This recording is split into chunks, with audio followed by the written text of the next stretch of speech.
Tonight we are playing the second session of our game of Helter Skelter, which is called Cthulhu Scenario, set in the Summer of Love in Hollywood. That was written by Andy Goat Headley and Mike Sell. If you stick around, we are giving away two copies of this two PDF copies of the scenario this evening, courtesy of Andy Headley. So, I think without further ado, let's introduce the characters, of course. I think we've done that. But so, going from my side, we've got Eric Tolliver, who is playing the role of Jack Frosty Harper. Do you want to say a bit about your character, about Jack Frosty Harper? Yeah, Jack's a laboratory assistant, which is his day job where he gets access to drugs, and he is a drug dealer to the Hollywood elite, only the finest, the best of the best. He sells everything to everybody. Anyone in Hollywood who's anyone knows Frosty Jack Harper. And to my camera's reversed. To my right, it's Mr. Hank Samsonite, Mr. Music himself, played by Nitos. Do you want to give us a little brief intro to who Hank is? Yeah, Hank Samsonite's now a traveling musician. He's been there, he's done it, he's bought a t-shirt, he's had fame, he's had limelight, and now he's going under the name of Hank Samsonite and touring lower, just doing lower gigs for a bit of cash because he wants nothing to do with the limelight anymore. Okay, and further to the right, we've got Chris Miller, played by Britt. And do you want to? Who is Chris Miller? He's a fictional role-playing character. No shit, Sherlock. Wait, this is pretend. Is there somebody famous called Chris Miller or Christopher Miller? The name is familiar. I think there is. Anyway, but we'll not mention that. We've got enough. We've got enough legal problems as it is. So, Chris Miller, he's an ex-cop. He was kicked out of the force for his aggressive behaviour towards other officers. So he was sent packing. He's now a PI. Currently working a case. That's why he's at the party. He does have anger issues, and he's taken up a religion to try and deal with these anger issues. Okay, the religion being Buddhism. Excellent. And to my that way, bottom left, it's Mr. Mr. James Scarville. Greetings, James Scarville, also known as Moonglow Jim, to his radio audience, is a DJ at Monolith Records. What? Is Dave being a twat again?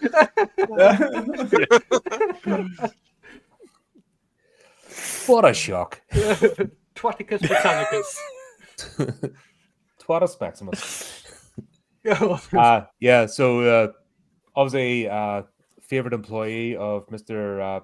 Rory Federico, the owner of Monolith Records. He works for Monolith Sounds, and generally all good guys. Had some scurrilous things said about him. Don't know why. Perfectly innocent. You know, Uncle Jimmy's a good man.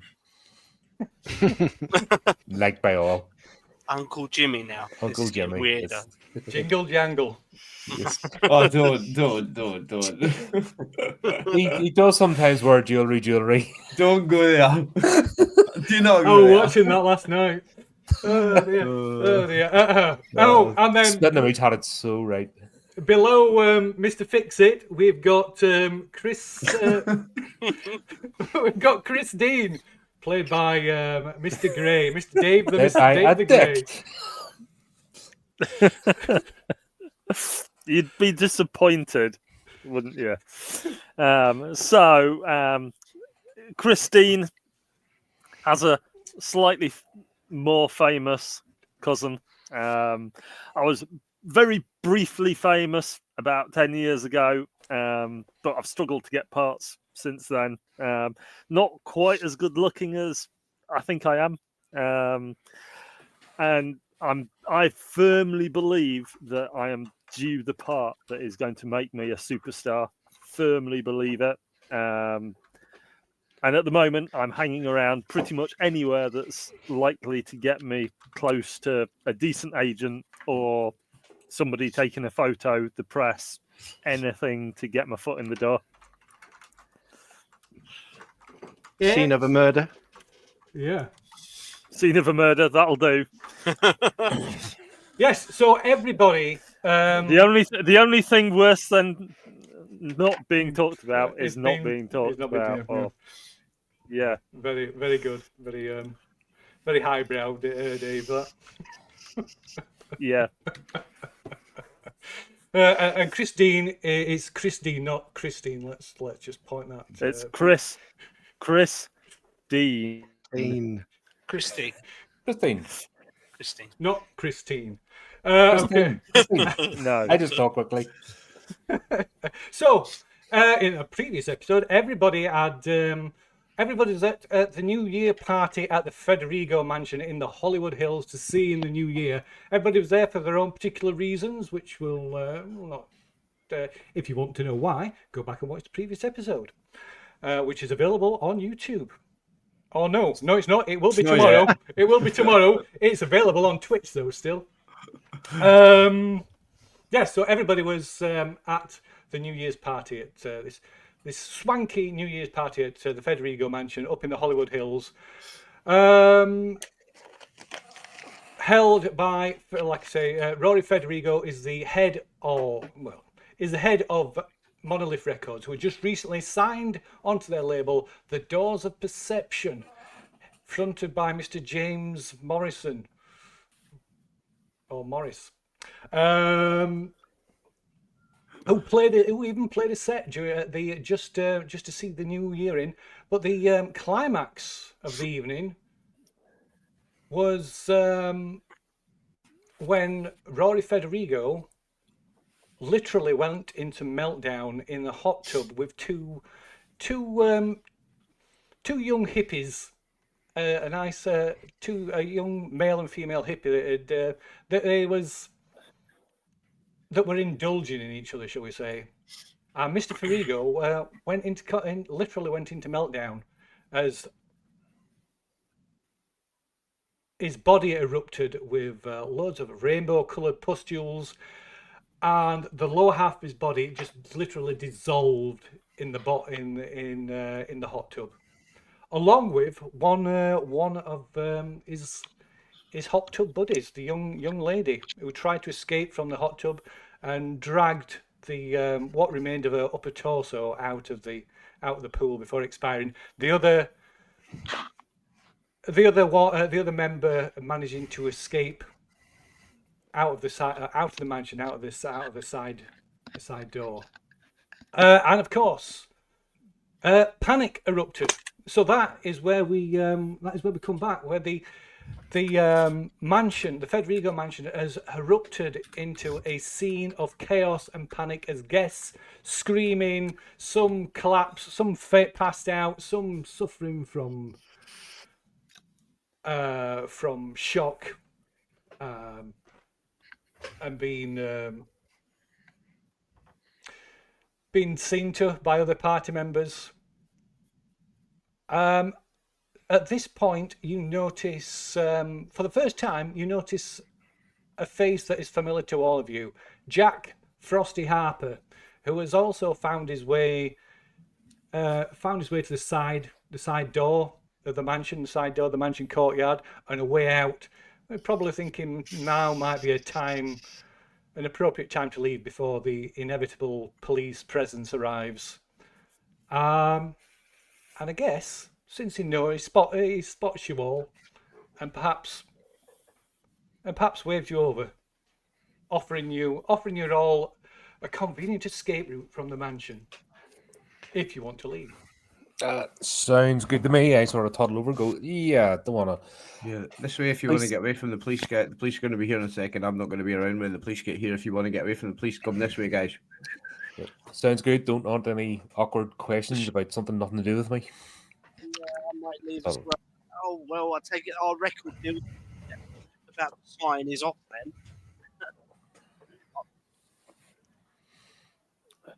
Yeah, I probably don't want to get arrested again. It's not going to look good. Definitely don't want to get arrested with what I'm carrying on me. I've still got half the party inside these coat pockets. We've got to get out of here. Back to your house for a really good time, Yeah. man. We'll carry on the party down the road, yeah. What is Carol Frederigo doing a part? Is she like screaming hysterically? Oh yeah, she's at the side of the pool, screaming hysterically, tears running down her Where's- face. And where's Kendall?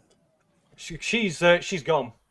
She's gone with Manson. hasn't she? Yes, so we Manson should. Free. So Oh, that's right. probably a good Yeah. a good plot point that we haven't mentioned yet. So another attendee at this party was a certain Mr. Charles Manson and his family, who left the party a little earlier with along with Kendall Federigo, the daughter of Mr. and Mrs. Federigo. So yeah, it's good, but probably a good point to highlight that. So yeah, back to you guys. Well, I'll see everybody scuttling off in the direction of Frosty, and I'll follow. I don't want to hang around here if police are coming. Some Everyone's of them- going boah, and they're just grouped, just going skull, skull, skull. That's exit stage left. Yeah. Come on, guys. Frosty knows the back way out of here. Let's go. Did the guy that ran out of the tub, the one that survived? Did he? Which way did he go? Has he gone out to the side? Yeah, same way. He went the same way. And he's, I presume, is he just in his swimming trunks? He was pretty much just maybe some shorts, but he might have actually had a shirt on. You know, there were quite a lot of people in the swimming pool. Don't forget, they were just in the drunk and drug fueled haze. They'd like a lot of people were dived into the swimming pool in the clothes that they were wearing. Can I see if I can spot him if we're going out the same? You can give me a look roll first to see if you get out the door. So as soon as you as Frosty opens his side door and the rest of you head towards the side door, other people around, other party guests notice this, and quite a sizable section of them also have the same idea that this might be a good time to exit this before Yeah. 1, 2. the police and press arrive. So there's a sudden Nice roll. There's No, a no, sudden, You got a 3 in the next roll. Oh, wow, cool. I've now got to spot him though. Yes. So there's a sudden surge of people like piling, trying to squeeze out through this gate at the same time. Come on, 58, 45. I'm going to spend luck. Okay. I can't do maths. 5. That's So if you click 13. on the spider, it'll expand it. It'll show you how much luck you need to spend. Oh, I definitely can't do maths. Hold on. What's my Spider-Man?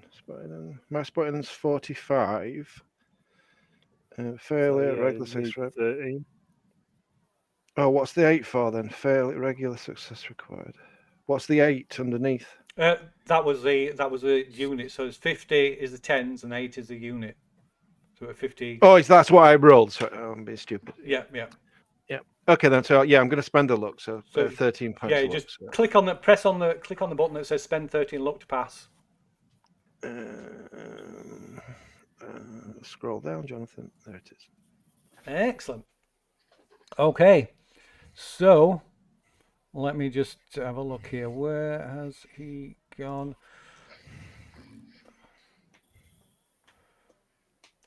Okay, so you see him.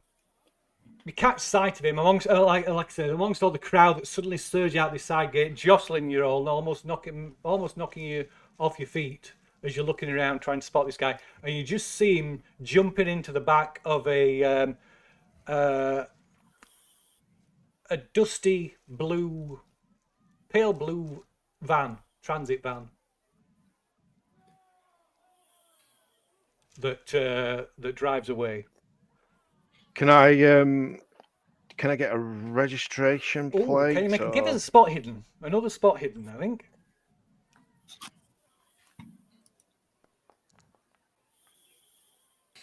Fucking hell. 12 points. You're paying for those good dice rolls at the start. Oh no, I don't get a registration. Probably false plates anyway. It's a nabbed car or something. So get a bit. I think I might be able to give you a better description of the van. There we are. How near is Frosty parked from where this van's driving off? Oh, you tell me, Frosty. Are you in a car? You tell me, Mr. Keeper. do That's- I I have a hope car? it is. You've seen my credit rating. I don't believe my credit rating's that good. I don't think I have a car. Frosty, kids on, he's got more money than he has. He's got a lot of money at all times, but there's as much going out as there is coming in, probably more so. So I don't think I do have a car. I think I get lifts from people and people run me around. So I probably got dropped off here. Yeah, I think the person that's most likely. Skateboard. So Hank's probably going to have a car because he I got a car. he had to bring his fold-up piano, and I imagine. It's a guitar, but okay. I suppose Mr. Chris Miller, he could have a car, but whether he's brought his car or he got a cab up to the party. I was working, so I would presume I've got my car. Right. Okay. So yeah. So you got two cars, potentially got two cars between you, or maybe Mr. Samsonite hasn't got a car. Maybe he took a cab up here. I'll let you decide for yourselves. So what's it to be? I don't know. What I've we're doing. definitely got a car, but if you guys, I don't care about jumping in someone else's motor.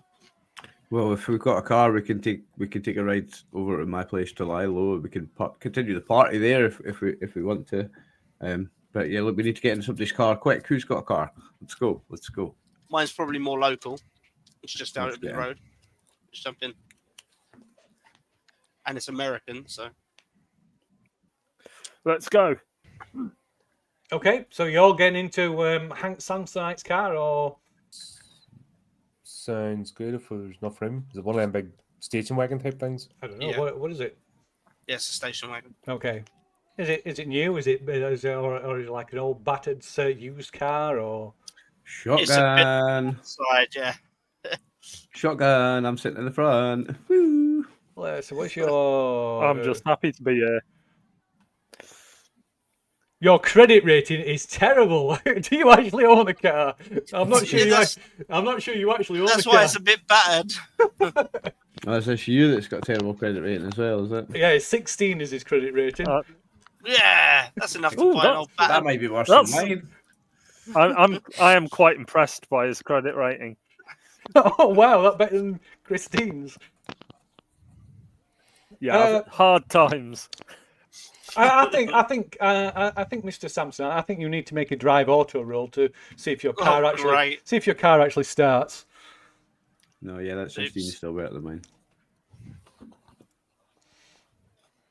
Oh, He starts as he means to go on. It most certainly doesn't. So Doesn't start. it turns over a couple of times and the battery is clearly dead. So Can we push it?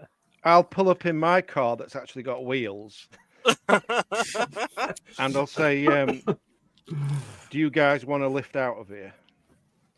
I want to. Yeah. oh yes, please, You sweetie. tow let's me. go. So I'm gonna let everybody get in the car if they want to get in, and then I'm gonna try and follow that car if I still can.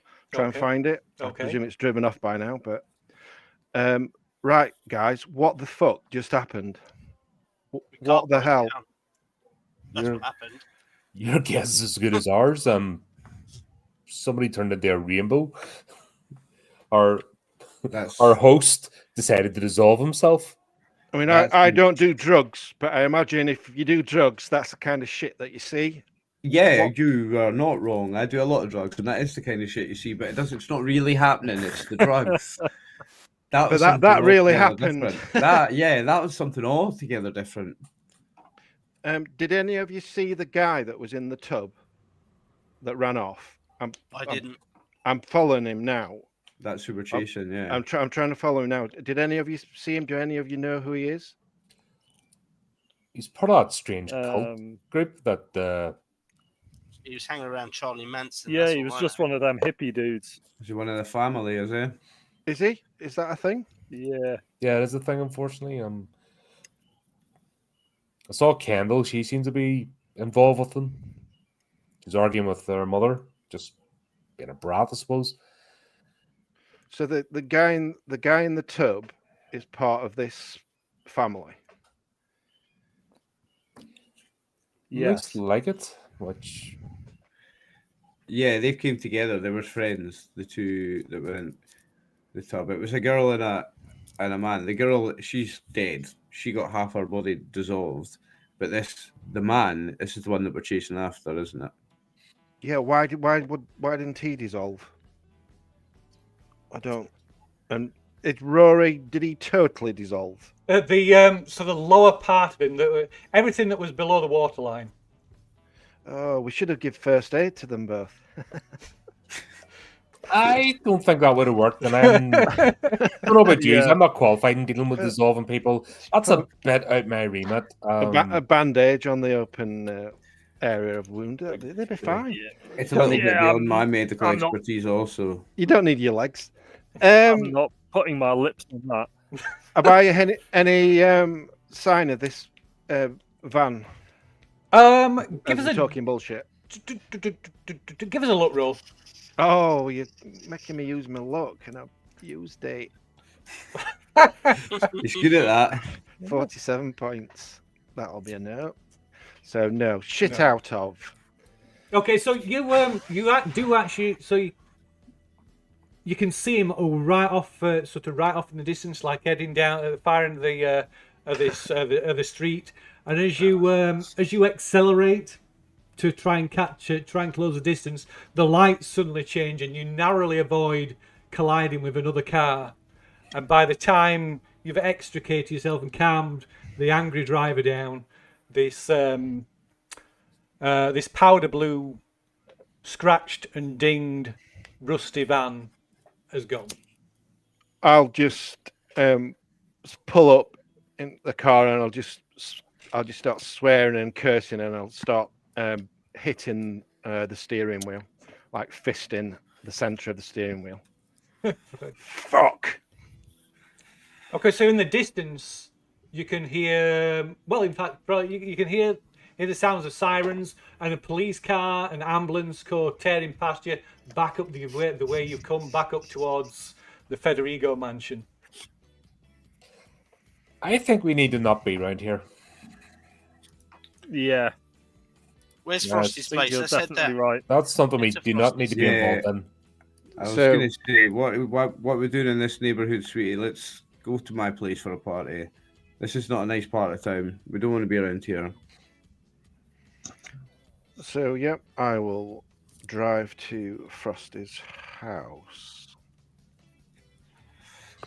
I'm going to check Frosty's character sheet, see if it actually says where he lives. Do you have a house? I mean, you don't have a car. It's Well, not much like. Is it like just a slum apartment or something? What type of party are we gonna have? Yeah, what's it? A hiding out party where we So stay away from the Frosty doesn't have his own residence per se. No, Frosty, I don't think he does. No. Frosty stays at the residence of his many rich lovers. Okay. We'll be in the basement of Frosty's parents' house for the evening. Does he have maybe a separate, maybe just a cheap lockup to where he runs his business? Yeah, let's say there's something in his mum and dad's neighbourhood then. In fact, yeah, let's say that. So where his mum and dad live somewhere in LA and he's got a lockup in their neighbourhood. Okay. So, but does he live in his mum and dad's basement then, or does he live at the lockup? No, he doesn't live at neither. He lives in the lap of luxury with his many rich lovers. I told you. Okay. So where are you taking everybody then? just booty calls each night. To a meth lab. So to Basically. the lockup. To the lab, yeah, the lockup. To the lockup on some Boarding the in crystal some ship. crappy crime-ridden warehouse district, probably. It's the distribution center, sweetheart. It's not a Well, lockup. It's the distribution center. It's I'll the probably be distribution just hub. looking around and going, "Well, this is very nice, quite roomy as well." Oh, I thank if you, only I sweetheart. could afford such a place. Actually, it's in modern less LA, than that would say- be the lap of luxury. A shed would be like. Oh, I'm glad you You like. love the I'm glad One you day like I'll what I've be done back with the in a place. place like this. Oh, this is just a stopover. We're moving up all the time. We're looking at bigger premises. You know, downtown. This is just a stopping point in between. You know, we're upsizing, and this is a little stopping point in between. But it's not bad what we've done with the place. I'm glad you like it, sweetie. Okay, so do you want to describe what the what people can see, what the interior of your lockup looks like? 2 secs, just turning the music down 5%. So it's there's a bunch of lockers and chests, like containers, shipping cargo boxes, and then there's tables with scientific beakers and vials of chemicals and cases of pills and big mortar and pestle where there's crushed up Paraphernalia. powders and yeah, it's a drug lab. It's a drug lab. It's where the drugs are made and get distributed from. It's a Budget drug lab. It's a processing and distribution plant. Yes, sweetie. It's very nice. It looks amazing inside. It's got these metal shelves over here. It's got that metal door over there. It's got the metal walls and the metal Nice. ceiling. I've gone for an all metal look. And apart from the Silver, concrete I floor, like it. rustic, classic concrete for the floor, sweeties. It's vintage. But yeah, like I said, it's only a stopover between here and the new place. So is there maybe an Is Is there a old break room with sofas? Yeah, the restroom is just see that door out the back there. No, I And mean if a you go- break room. Like, Oh, break room's over there. She points there, the other end of the room, and there's a raggedy old piss-stained sofa up the back of the room. I don't want to sit there. Pull the sheet down. There's a sheet down. I don't want your dirty clothes on the upholstery. There's a sheet. If you pull the sheet over first. I'll just go, what the actual fuck? Okay, so you settle in Frosty's abode. Take advantage of his hospitality, what their hospitality is. So yeah, what are you doing, guys? Drugs. Yeah. Let's we go. eat off them. So, Not for me. Frosty pulls out a multitude of drugs for anyone who wants them, and it's all top gear. I've got your uppers, your downers, your lefters, your righters, your all the way back arounders, your all-nighters, your I only want some blacks, weed. your I don't really whiters, care about your anything reds, else. your sweet blues, your sounds greens, your something purples. mellowed out from what the fuck was that we just saw. I was going to Yeah. say, I think definitely something nice and mellow. Yeah, nobody's in the mood. for No too one wants hardcore. acid right now. Everyone's like, Jack, No, dishes we don't everyone need out a anything nice. too exciting. Jack dishes out a little cocktail, and everyone gets this little personalised cocktail, and it's got 3 Valium, 2 Quaaludes,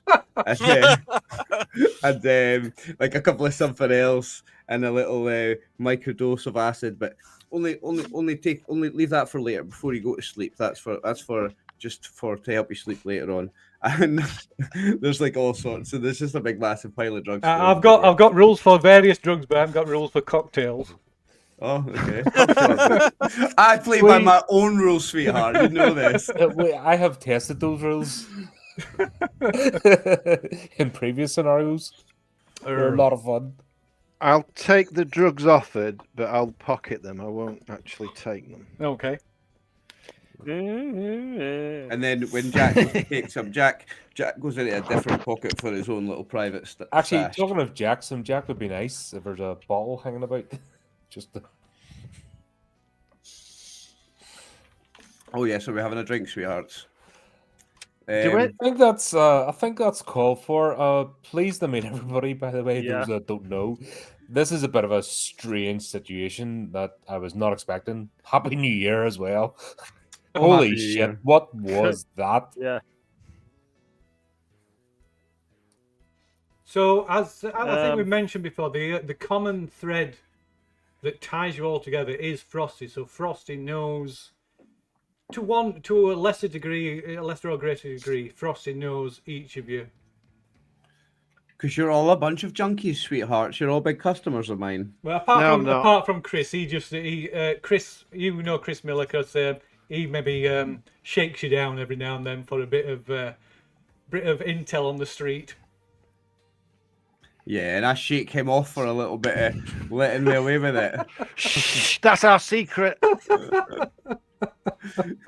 Oh, half of Hollywood are my little secret, sweetheart. Don't worry, I'm not going to tell anyone. Does anybody has anybody had dealings with this family? What about you, Frosty? Have you? I know you dish your drugs about. Have you supplied any of them? I mean, as much as anyone in Hollywood gets supplied by Frosty, sweetheart, but I don't know any of them personally. I mean, I'm a friend of Kendall's, and Kendall knows them, but that's as much as I know. No, So- I'm not a friend of the family. So I'm quite concerned for this Kendall if she's with these pieces of shit. And I've been working for a mother, Carol. So do you know where they're based? No, I was just looking through my notes from Phil, and I've got a little bit extra knowledge, but nah, that's not in there. I don't know where they're based. No, somewhere in Hollywood Hills, I believe. So I hear. So how do you get hold of Kendall then, if you want to get hold of her, or does she just come to you? Like everyone else, she just comes to me when people need Frosty, they appear.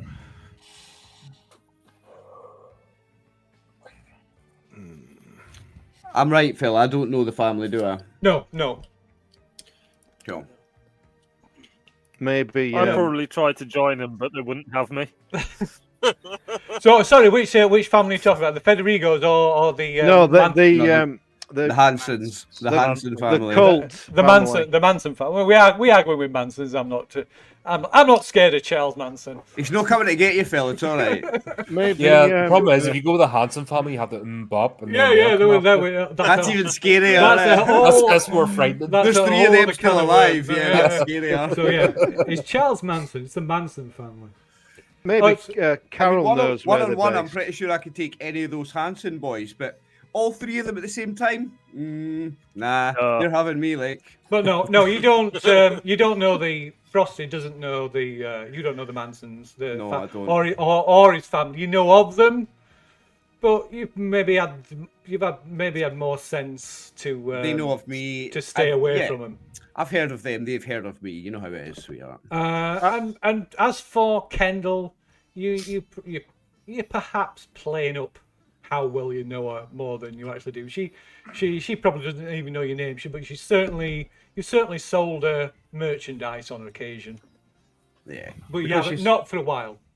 Because she's like semi-famous and big on the scene. She's been in to personally see me when somebody's brought her in for stuff, and she got to see me, and she sat down, and I was sleazy with her and gave her some of my good personal stuff and all that. I've met her, but I don't know her. Yeah. Sorry, I interrupted. Please continue. I think some of the family tried to approach the radio station, but they're banned. They're not allowed anywhere near it, so that saved me. I know they were trying to push this drug. And have you heard it? Have you heard his music, man? It's like totally weird, man. Yeah, we're not allowed under strict instructions not to play it at Monolith Sounds. That's instant fired. What was that, Hank? I said they were trying to push this drug at the party, which was like a purple octopus. They said it was acid tab, but I weren't going anywhere near that. Purple Cthulhu, you mean? I've heard of that shit, man. That shit fucked up some of my best customers, man. Put some of them. I had to go send them away to see a doctor, man.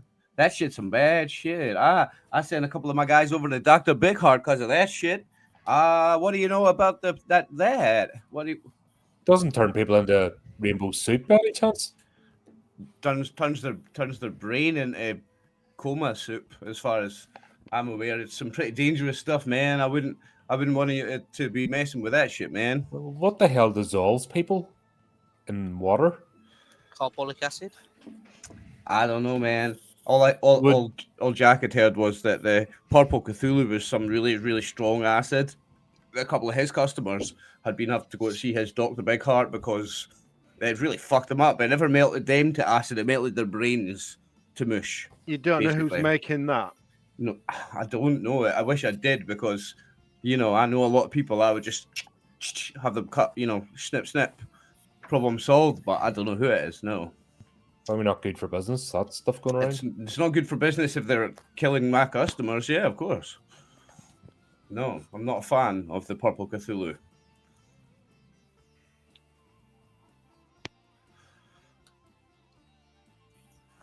Do you think we walked into some sort of plot? Was that an assassination?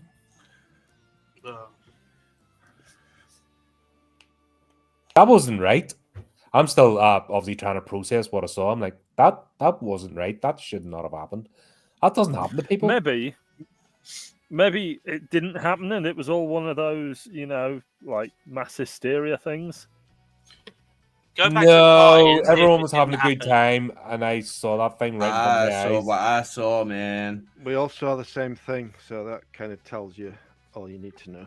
Yeah, that wasn't no trip, man. I wish, but I was late tonight because I didn't want to start too early because that's what always happens. People start too early, and then by midnight they're flaked out and no fun.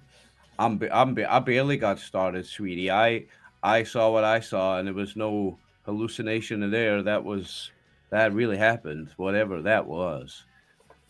My accent is terrible. It was bad news. The hot dog stand, is that where I've seen Kendall mixing with these scumbags? Quite possibly, yeah. I mean, it's more you maybe seen Kendall there on occasion, but it's more the Federigo that you. Yeah, but you said that I'd found out that she was getting friendly with this. So that's most likely where you've seen her hanging around room. In fact, that's probably where she. Sorry. No, go on. That's probably where she first came into quite possibly where she first came into contact with him. I mean, if they're involved, they're going to be lying low, aren't they now? So I presume they're not going to go back to the hot dog stand, but we could go there and question some of the locals, see if they know where this family are based. I mean, we could. Just out of it, sorry, what's your name again? Me. Yep. It's Chris. Chris. Officer Miller. Oh, are you X? Oh, X. Right, okay. PD. So, what reason do we have to go be looking for our lunatic family? It's the for people who don't really... I'm thinking of Kendall. She's mixed up with a bad crowd. I've been working for her mother. I'm pretty sure she doesn't want her in danger, especially after what's just happened to her husband. Yeah, but why are we getting involved? Because that seems like a bad idea. Oh, big paycheck. That's why I'd be getting involved. I don't know about you. Yeah, that's my question here because. But I do know who you are. So if I do go to the police, I will be passing on your name to the police as a witness. Oh, okay, right. Threats, is it? Oh, no. Unnecessary narc, man. Who let a narc in here, man? You did? Man, I didn't know you were a narc, man. Chill out, man. Chill. Oh, you said you had friends, yeah? Police, man. Things? Of course, I've got friends. You don't need I to think talk maybe a about phone police, call might be in order man. here. I've got friends too. Yeah, it seems to be a cult of your friends. You seem really desperate to tie back up with. I want to find out who's done away with Rory. Don't you? We all want to know who's done away with Rory. Just don't be bringing no but police we also near my don't door, want man. to go and have an M knowing that we want to know. I don't mind. I don't mind finding out and reading it in the newspapers. Just That don't be that would suit me just don't- nicely. Just don't be talking to no cops while you're here, man. Don't be no narc while you're here, man. Just Maybe take a look well, around. Read the we'll, room, man. we'll see what happens in the next day or so, because I imagine Carol will say everything she knows, tell the police everything she knows. So I suppose they'll be looking up the Manson family.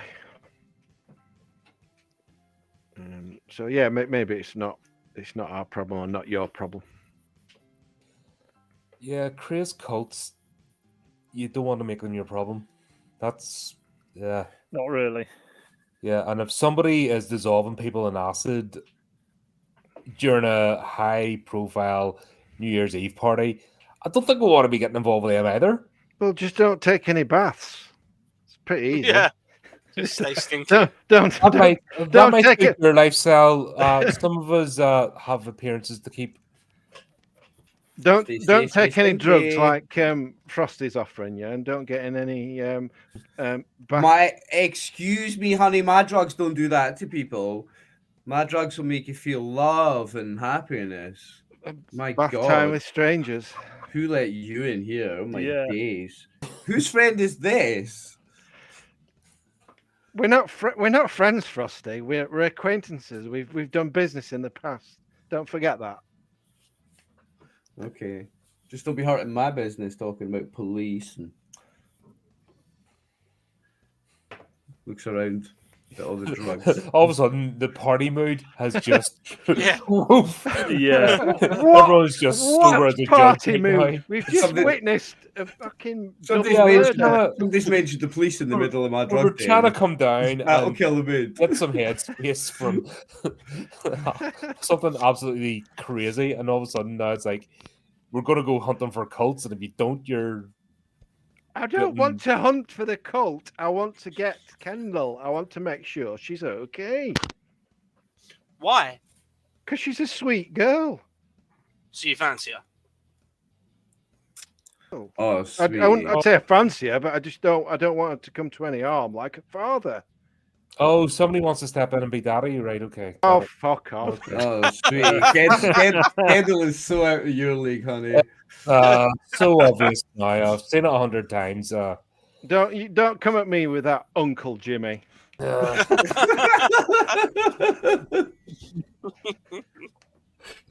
Oh dear. I don't know what you're talking about. Now then. Girls. Oh, then no. Jangle. Is there anything on the news? I don't, it's since 60s. Does he have a be on the TV? news? Would he be on the news straight away? Yeah, that's Or a a good point. radio? Yeah, There's a radio. radio. Put There's the a radio. radio player Does he have a on. TV? A TV would be a distraction for my employees. There's a radio. So, so you've been here maybe 40 minutes or so, maybe an hour. So, yeah, maybe after you've been there an hour or so, there's a brief sort of bulletin on a late night news program on the radio, one of the few radio stations that Frosty's cheap, battered old radio can pick up. Through the static, vintage for you. and through the static, you can hear it's kind of really vague reports of there's been an incident at the Rory Federigo mansion in Hollywood Hills. The police and the ambulance were called. There are rumours that one or more persons may have died of a possible drug overdose or accident. There's but this it's real. The report's really unclear. Starts getting a bit nervous when they say drug overdose. Yeah. I always twitch at those words. Sort of go, drugs didn't do that. Guilty. Yeah, no, it wasn't drugs that did that to someone. I saw that happen. That wasn't drugs. Well, that's all.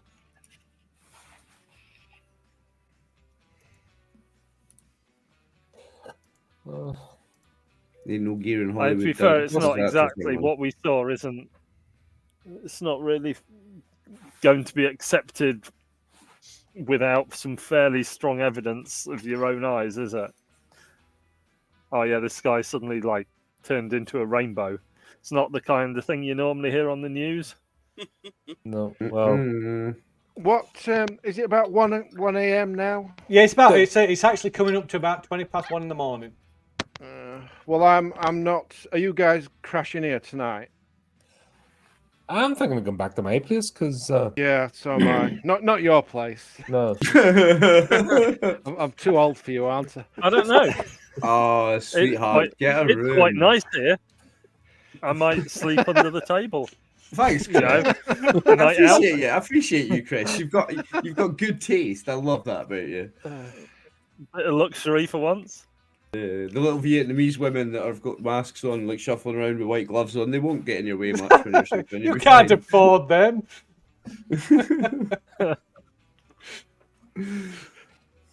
But it's just you in your underpants. I've got little Vietnamese women working for me. Come on. They're under the table. That's why Yeah. Christine wants to go there. But it wasn't attached to a beauty salon at the front, you know. That's way too early in the timeline, anyway. I'm not crashing here in this dump. No offense. Frosty. Dump. Right. I'm leaving. I'm gonna head off home. Okay. So what about the rest of you? Does this place have a landline? I'm just going to try and string it along as long as I can, so I don't have to go home. Okay. Well, I've got the car, so you're all either catching a bus, getting a taxi, or whatever. So. No, I was thinking of calling a cab and getting back to mine. If I fall asleep on your piss-stained couch, am I going to land in some needles, or what's the situation here? You might have to roll for it, like. Luck roll. Yeah. That'll be down to the dice, mate, not me. Better tetanus or Wales disease, your choice. Yeah. Random table of diseases. Yeah, it's a dirty crack then, like. So Ah, well, it's maybe a step up from sleeping in your car like you probably usually do when you're on the road. Yeah. I've seen his car, sweetie. It's definitely a step up from that. So I'm going to leave. Okay. But I'm not going home. I'm going to go back to the mansion. Okay. And I'm going to tell the police what I saw. Okay. Mention the guy that was in the tub who drove off, and I'll just say I tried following him, but I lost him. Okay. Give a description. I'll mention that he's. I think he's part of this Manson family, and then I want to try and talk to Carol if possible. Okay. So give us so what's so Chris Dean's staying at the lockup, is he? And Hank and Samsonite and Mr. Scarville's catching a cab home, is he? He's already gone home. staying. Yeah. Okay. So Frosty. Hank's staying. Hank knows a nice place to stay when he sees one. So Frosty, Hank, and Chris are staying at the meth lab. When everybody else see when they all fuck off, Frosty pulls out some extra special good drugs for you guys because you're The nice stuff. Yeah, pulls out the good shit for you boys. Yeah, The quality stuff, not the stuff you swept up off the floor. Now that the riffraff has left, gentlemen, and he pulls out this tray, this like silver tray with the proper good shit on it. You get cold beers. Some little Korean woman brings you a crate of cold beer. Where's these Korean women coming from? She works at the Korean nail salon that's round the other side of the building, but she also works for me at night. It's 20 What past are you on 1 in the about? Where morning. did she come from? Korea, that's where she came from. Okay, so Mr. Miller, can you give us a look roll? As you drive back up into the Hollywood Hills towards the Federigo mansion. There's when you arrive outside, there's maybe about 3 or 4 police cars. There's no ambulance anymore. The lights are still flashing on the cars, and there's a couple of police uniformed officers outside the main gate. This coordinate. I'll before I actually get that close, I'm going to lob those drugs that Frosty gave me out of the window of the car. Okay. In fact, I'll just lob them down the drain. Okay. As I leave the premises or whatever. Okay. Right. Don't want to be caught with them. So yeah, I'll drive up to the police cordon and I'll speak to an officer. Okay, give it a look roll, but see if it's somebody who, or rather, make sure it's not somebody that has a dislike for. Yeah. Somebody that I didn't get on with. Yeah, this fucking look. It looks pretty bad as well. Oh, it is now after spending 13 down on his luck. You kind of curse yourself threatening narking everybody. Yeah, man. 61. Oh, even if it had had full luck. I all hate you. In-game karma coming back to bite you in the arse. Okay, For being a narc. Okay, so as you approach the gate, you maybe give a like resigned sigh as you recognise the two officers on the gate, and they clearly recognise you as you approach. One comes over, like got his thumbs tucked into his belt. The other one, evening, officer. Other one resting his hand on the hilt of his gun. So, what the fuck do you want, Miller?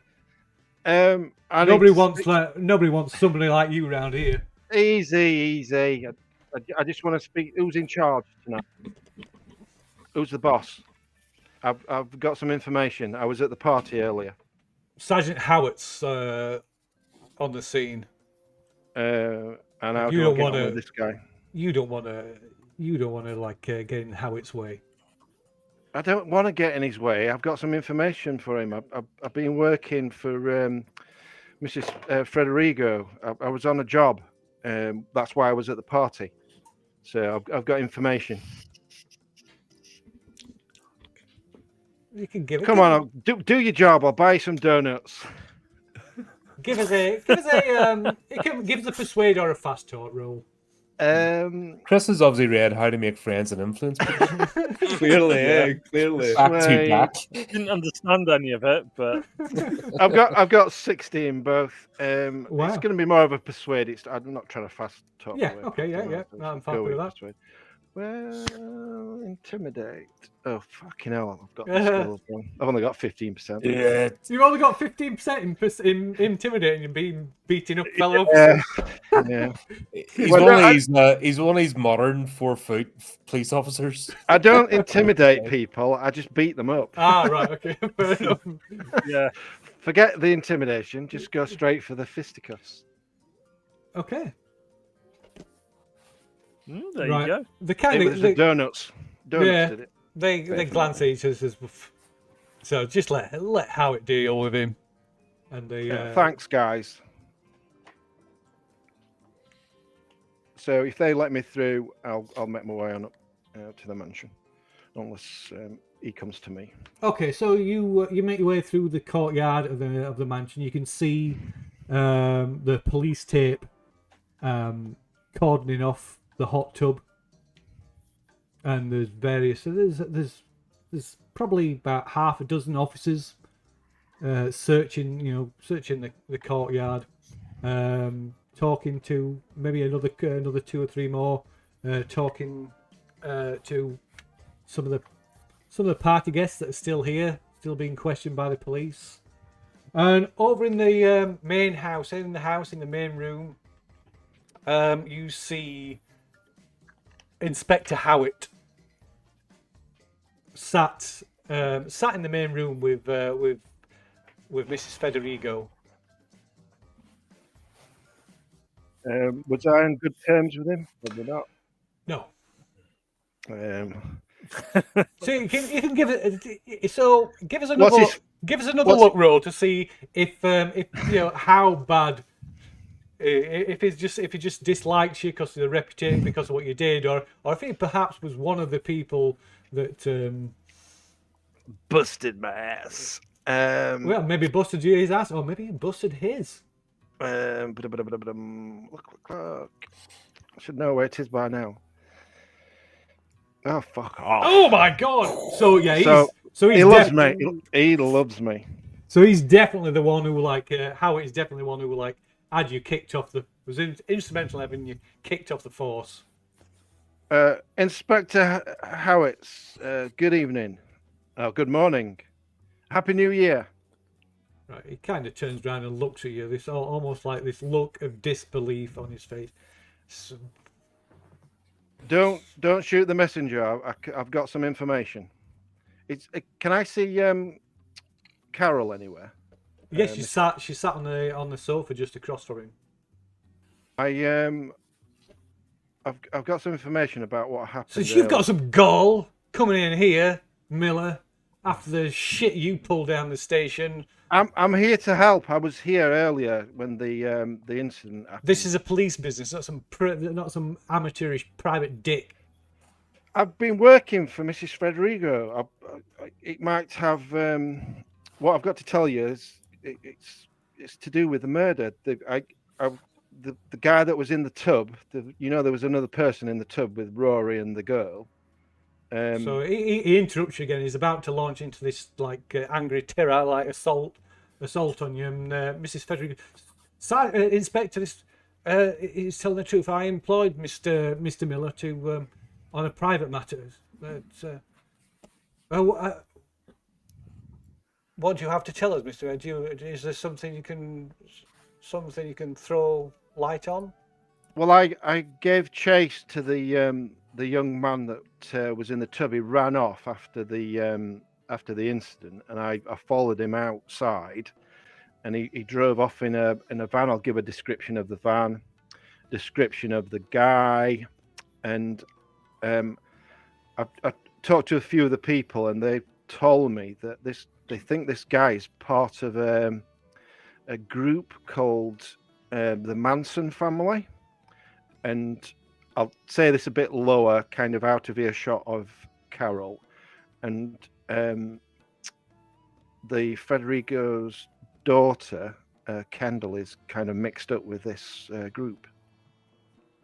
And I'm a bit concerned for her well-being because she left the party with the group's leader. So I think you need to get some of your beat cops out and about looking for this group. So how it kind of is actually noting some of this down and says, well, fuck me, Miller, you actually did something useful for a change. And Mrs. Federico says, Inspector, if you don't mind, I'd like to speak with Mr. Miller in private. As I say, I employed his services in a private matter. We're still something to discuss.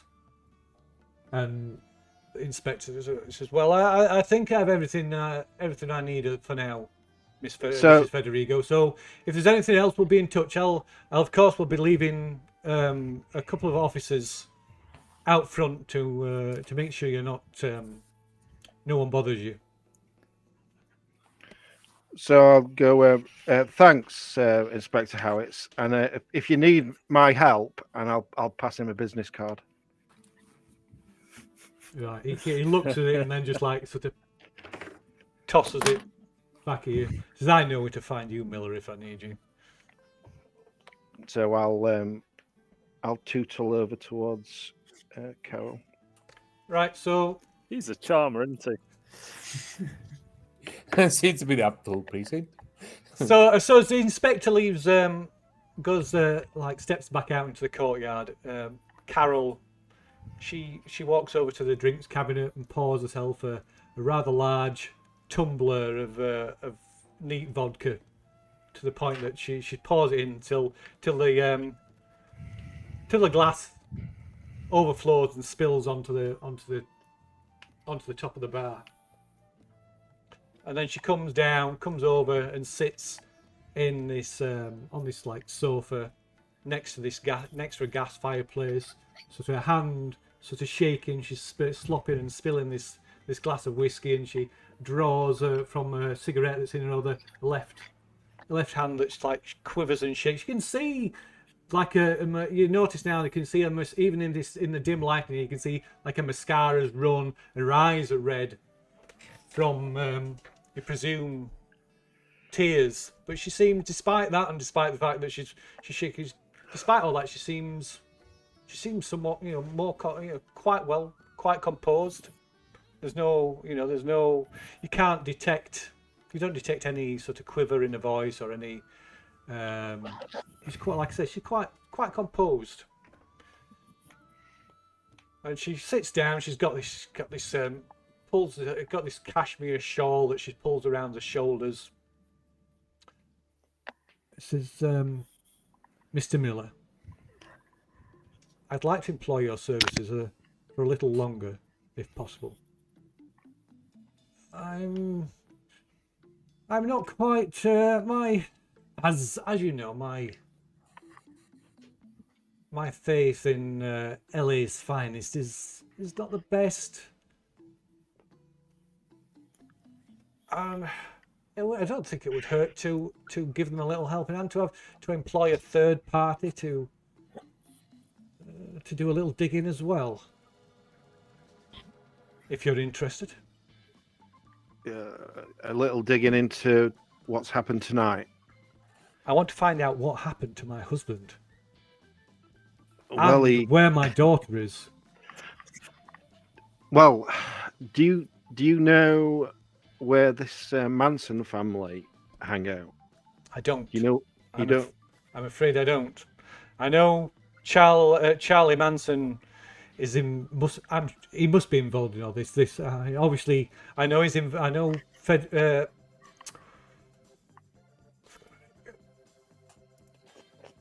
I know Kendall is involved in it. I mean, God damn it! I told her not to, but she was the one who invited Manson and his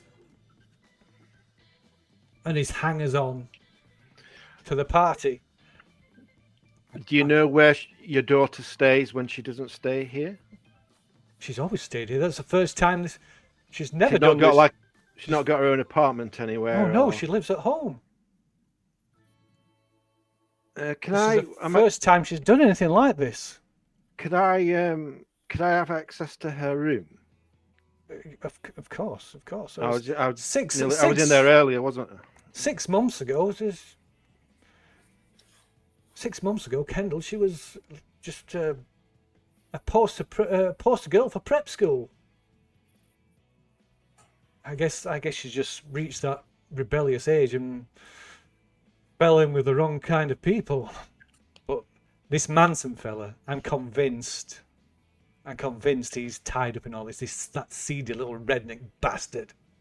Yeah, it's scummy low life. I think most of his people are, but yeah, your daughters, she shouldn't be with those type of people. So no, I want to home, Mr. Miller. I'll do my best, and I'll try and find her, and I'll extract her from this Manson chap. I mean, do you know? Is there anywhere she'd go to hang out, like with friends? Do you know even where she met this guy? I believe she. I used to hear her mention the Venus hot dog stand in downtown Hollywood. Sure, you think that's where she met him? Maybe this is all the father's fault too. This stupid. And she kind of chokes back her words a little bit, and almost you almost see a tear welling in her eyes. Says, and she tosses this matchbook onto the table.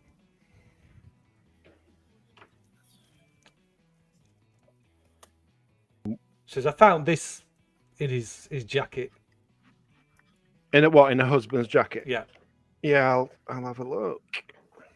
Okay, so it is a matchbook that's advertising Venus hot dogs, and opening it up, there is a message scrawled on the inside of the matchbook. Star players. That's Brit. You see that? In fact, I'll let everybody see. Why not? Everybody can see it. Doesn't really matter. Squishy. Brain's gone. Where's it gone? There. What's that say? Venus. Does that say Venus? Yeah. Venus. Squishy. Squishy. Love Squishy, I think. Really And hard. Is that the anarchy symbol as well? and a broken crucifix. Isn't that Greenpeace? The ban the bomb sign means ban the bomb. Yeah, peace sign. Peace I sign. mean, it means ban the bomb. That's what that means. It's a broken crucifix. Why would you want to ban bombs? Bombs are cool. Bring order. Venus. Does Venus mean anything to me? Well, you presume it's the Venus hot dogs. Oh, sorry. What a detective. What a detective. This guy, man. He's playing his dice rolls. I'm just thinking of the hot dogs, not the place. Not the planet. So yes, this means something to me. Right. Are you? I might need a little bit of assistance. Like people that work the street, people that kind of mix with Manson's type of people. Well, not like yourself or myself even, but I presume like people that are low down with the streets and the kids, cool with the kids kind of thing. I presume a normal financial arrangement is satisfactory.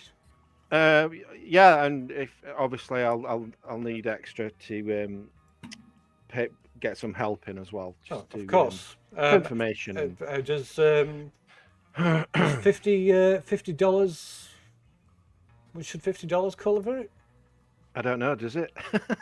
Yeah, $50 isn't bad. So $50. So she offers you $50 a day to cover any extra expenses, and she offers... I thought you just meant $50. Like, dead. Like even in 1960, that's not going to get very far. And she offers a bonus if you manage to bring a daughter back safely. So just out of interest, now your husband he's dead, isn't he? And the girl's definitely dead. She kind of looks at you with a little like kind of look of wondering if you look of disbelief. No, there's definitely no one's alive. My Rory's. She kind of like just Rory's remains have been taken to the Los Angeles Medical Center. Perhaps. How many buckets did they need? Perhaps you could speak to Dr. Olivia Torres. She's a friend of the family. Right, yeah, I can do that. That's the Federigo family, not the Manson family. This is going to get confusing, isn't it? The families. Yeah. So, are you now? Will the record company now be yours? Are you going to inherit everything? Are you going to? Will everything be signed over to you now? Well, I was down the legal papers as a joint owner of the company, but I never had any actual dealings. I never was involved. It was just purely for legal matters. I suppose that would be the case, but I'll have to. I'll only find that out when after the will, after reading the will, which I imagine, due to the circumstances, it will be some time before. Yeah, there'll have to be an inquest and a post-mortem and everything. I'll get onto this straight away because I hope you're not implying that I was involved, Mr. Miller. Oh no, not at all. No, I know you were going through quite a rough patch with your husband. I mean, I might have hated my husband. I might have despised even looking at his face, but I still love my husband. You wouldn't wish him dead. Exactly. Yeah. I mean, you have to look on the bright side of all situations. I mean, at least you don't have to go through like a costly divorce now. This guy. Okay, she kind of. So at this point, she does kind of break a little bit and sobs and starts sobbing into a glass. I'll offer her an handkerchief. So, am I okay to go and look in your Yes. daughter's room? So she kind of like just buries her face in your handkerchief and she kind of just nods. I'll just go and have a rummage in your daughter's drawers. So, Mr. Scarville's there. Yeah, a big drawer. I pull the drawer out and he's there sniffing some knickers. Oh dear. So I'll go and do that. I don't know if you want to. I'm sensing go a bit back of to them. projection from this character. That's what the instant hostility was for. Oh dear. Right. Okay. So meanwhile, what are the rest of you doing? So I think Mr. Dean and Mr. Samsonite and Mr. Harper are probably absolutely destroyed. Yes. We're on Hollywood's finest, sweetie. Yeah, probably smashed on the floor, semi-comatose, chilling out to the sound of broken static on the radio. Thinking they're in the most luxurious place ever, listening to the finest live bands with the finest champagne, but really they're in this crack den with fucking broken beer bottles and shit. Yeah, well, Hey, I've got my guitar on me still. What's going on? Yeah, there? probably, yeah. While Mrs. Chow busies around the room. I think it'd be funnier actually if the guitar's floating in the pool with his fingerprints all over it. So what is Mr. about Mr. Scarville? So Mr. Scarville's going to bed. Yeah, so Scarville's like done for the night, so he got a cab and he headed home. And he's like, yeah, what's this nonsense about chasing down cults? I'm going to bed and come back to work in the morning and just wait to see what happens. See, I don't have to worry about getting up in the morning. So, and there's free booze and entertainment. So I am all in for that. To be fair, I probably do some little jobs for Frosty just to earn myself. Oh, you're food trying to get money. a little bit of favour from Frosty. I like the way you work. Yeah, Probably some money actually. Wants a reach around. Well, yeah. I'm have sure one. I probably do a few little carrying jobs for Frosty just for Showing Frosty your some dinner muscles. money. I like it. For some dinner I like money. it.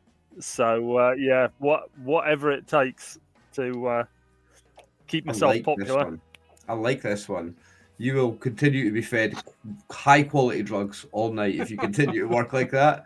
I can get rid of Kim and Kim. I mean, and Kim. I don't even have any standards at this point. The one at the rate he's going, I'll be able to replace Kim, and Kim.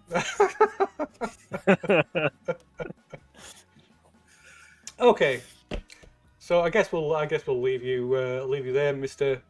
Scarville, wrapped up in his bed at home. So Mr. Miller, you pretty much.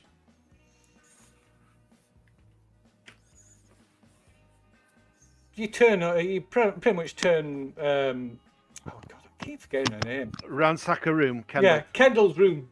And there's. Candleman cake. What are you? I don't know. What are you expecting to find? What are you hoping to find? Did you say there was a big painting of her on the wall? A photo. Yeah, a big photograph. So Kind of life-size photograph. I'll take that down. Just have a look at it. Anything stashed behind it. Look for a diary. Go through all the drawers. Look for a diary under a pillow, under a bed.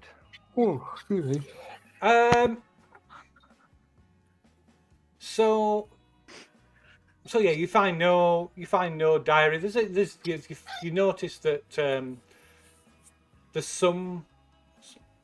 there's a few clothes missing. A few clothes seem to have been taken, but most of the clothes that are still in the drawers there, they don't look like they've been worn for a while. They're still all neatly folded and the kind of very conservative, prim, proper clothes. You don't find anything like a diary, a journal, a telephone, like a little telephone book or anything like that. The only thing you do find is kind of stashed in the back of a drawer at the side of the bed. You find a small rolled up, tightly rolled up, badly rolled joint at the back of the drawer. Well, that's it. Okay. If that's not my cue, I don't know what it is. Like.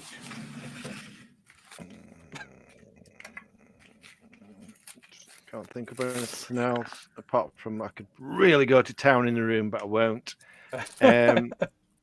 So I don't know what you mean by that. just start smashing everything up. Right, so Yeah. I'll go back out and depart from the mansion. So I'll just make sure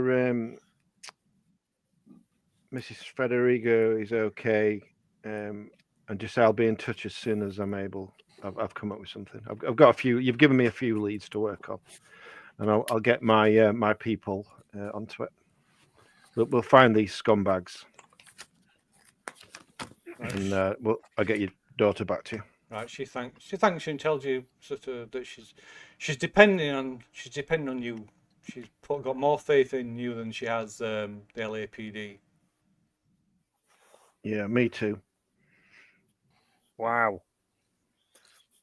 So yeah, I probably that hot dog place ain't going to be open now, is it? So it's 24 hours.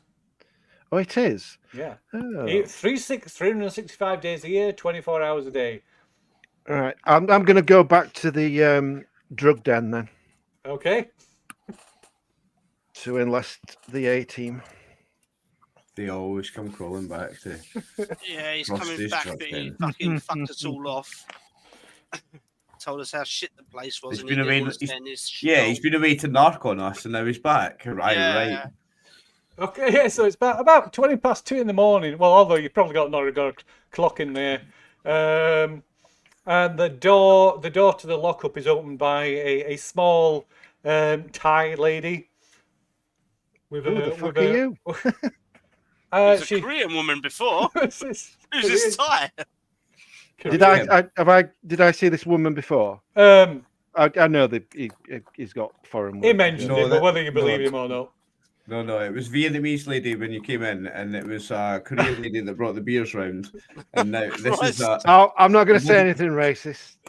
It's probably the same woman. She probably lived round the corner, and she's like, from Birmingham. Many different passports, huh? Are they still up? Is Frosty still about? Are they still conscious? This is to the Asian woman. Probably not. I mean, we're baked, but sure. So she's like she says something and shrugs, right, and just lets you in. I'm going to U-turn, go outside, get hold of a couple of trash can lids, and then I'm going to go back into the premises, find where they're sleeping. I'm just going to start banging these dustbin lids together. Okay. It's like round you. Knock! Shut up! Right, I've got your attention. I'm gonna give you some money. You all need money. You look like you need some money. They all come back to me with money. Yeah, I knew you'd be back. Right? Okay, go on. What's your excuse for coming back to me to my drug lab with money? This is going to be good.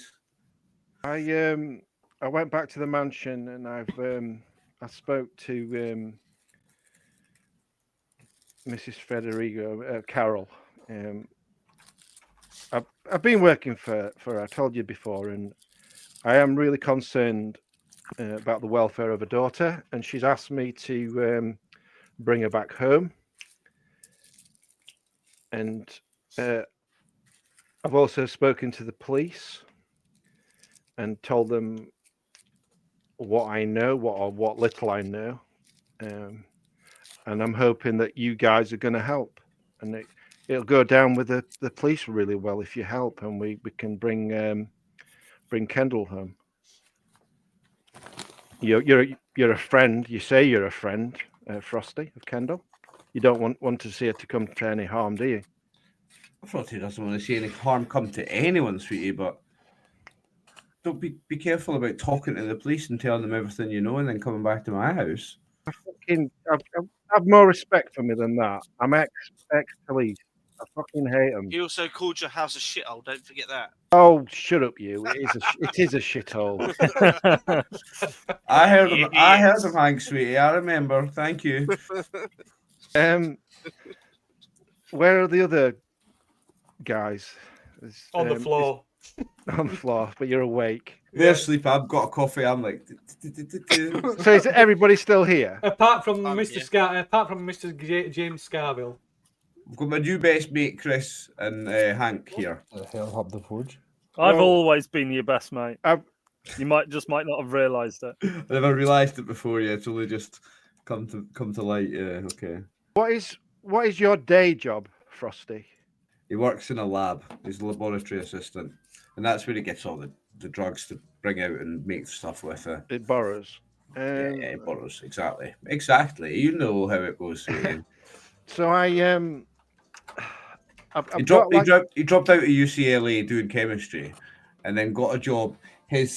A lover of his actually got him a job. So his lover, was it Marcus? Yeah, my lover Marcus, owns a big biochemical company that makes a lot of money, and I've got a great real job, and I procure lots of extra little bits and pieces from my work, and that's how I do my little weekend job that you see me doing. You know what I'm talking about, right? Your real job, yeah. Yeah. So, Exactly. I mean, I need your help, guys. How much cash you talking here, by the way? Question. I don't know. That's an excellent question. I presume she was fairly generous with the money, wasn't she? When you said 50, I don't know if you got that amount right. Yes. So So that's on top. That's like she's paying you $50 a day in That was for expenses, wasn't it? in expenses, plus your normal fee, plus a bonus if you bring Kendall back safe and sound. So I don't know. The $10 isn't a lot, is it? Yeah, the $50 was just for like taxi fares and stuff. Yeah, that's fucking shit. What type of bonus are we talking? How much is? Let me see. How much is 50? Equivalent $50. We've got to be able to In offer the 60s to now, probably like a few hundred. Well, she's not short of a few pennies, is she? Cash. No, they've got lots of money. So yeah, Oh, 50, it's basically 10 times. So it's equivalent of $500 to $50.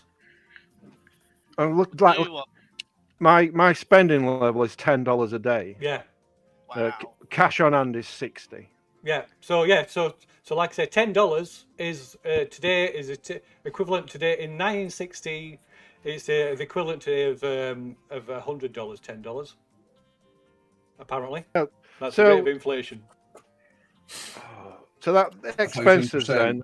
then. There's 5 of them, isn't they? Split Yeah. 5 ways. Yeah, That's not $10 too a bad. day. $10 a day. I mean, all I really Wow. want is some food in my belly That's just and like- my car back on the road, and I'm in. Sweetie, I don't even get out of bed for $10. Yeah, but you've don't also even got go to to look more at money than I could. what Carol might be able to do for you, and now she's going to be in charge of the business side of things. So yeah, that's probably a good sway And for Mr. you'll Scarborough get as in well. The police will be probably a bit more lenient with you if you have any She might be future able to get me run-ins a with them. record contract. I'm in. See, if I can get in with these rich people, my life is going to change. That's it. would- She So could I am- sort you out I a am better agent. very excited. Or Yeah, an I am agent. very excited by this opportunity. This is your chance. I am Christine. very excited. This I is it. I love Christine's enthusiasm. This is my chance. Absolutely, I am 100% for it. I'm in, but I'm bringing my guitar.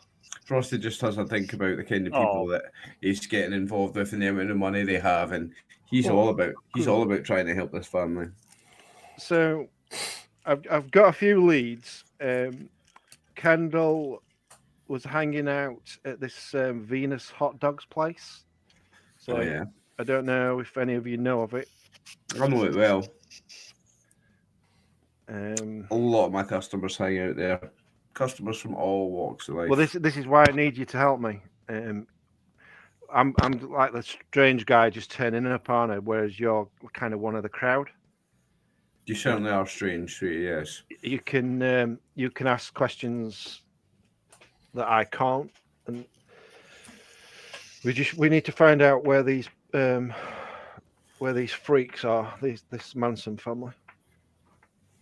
He turns and he looks at his new best friend Christine, and Christine's really eager to help. Frosty's like, yeah, I've got a new budding employee of the month coming with this, Christine. Christine's getting a full-time job. I love it. Sees Christine's enthusiasm, and I'm all about this job. Yeah, this will be the perfect test. This is the perfect test that my new intern needs. I can use this as the interview process for Christine. And when you're asking, I could not have. This is just this guy dying is just. This has been so beautiful. What an opportunity! What an Opportunities and opportunity. everything. also when you're inquiring after this the Manson family and Kendall, just drop into the conversation. Do they know anybody by the name of Squishy? Squishy? Who's Squishy? I think that's Kendall. Well, Although no, it was in her. Oh, who did I recognize? Did she say it was in her husband's pocket? It was in her husband's pocket, yeah. Right. So her Yeah. husband was supposed to be meeting somebody at 8:00. So I presume that's either happened or it's 8:00 I looked at the handwriting, it was a 5-year-old. tomorrow. yeah. Well, this is why we need to get Jimmy in on that. Is it one of Jimmy's friends? Come on, Jimmy. Jimmy. Oh my god. Jimmy, Is it so Jimmy you get- might be in who's- the know. It's a competition, so you can get Phil cancelled tonight.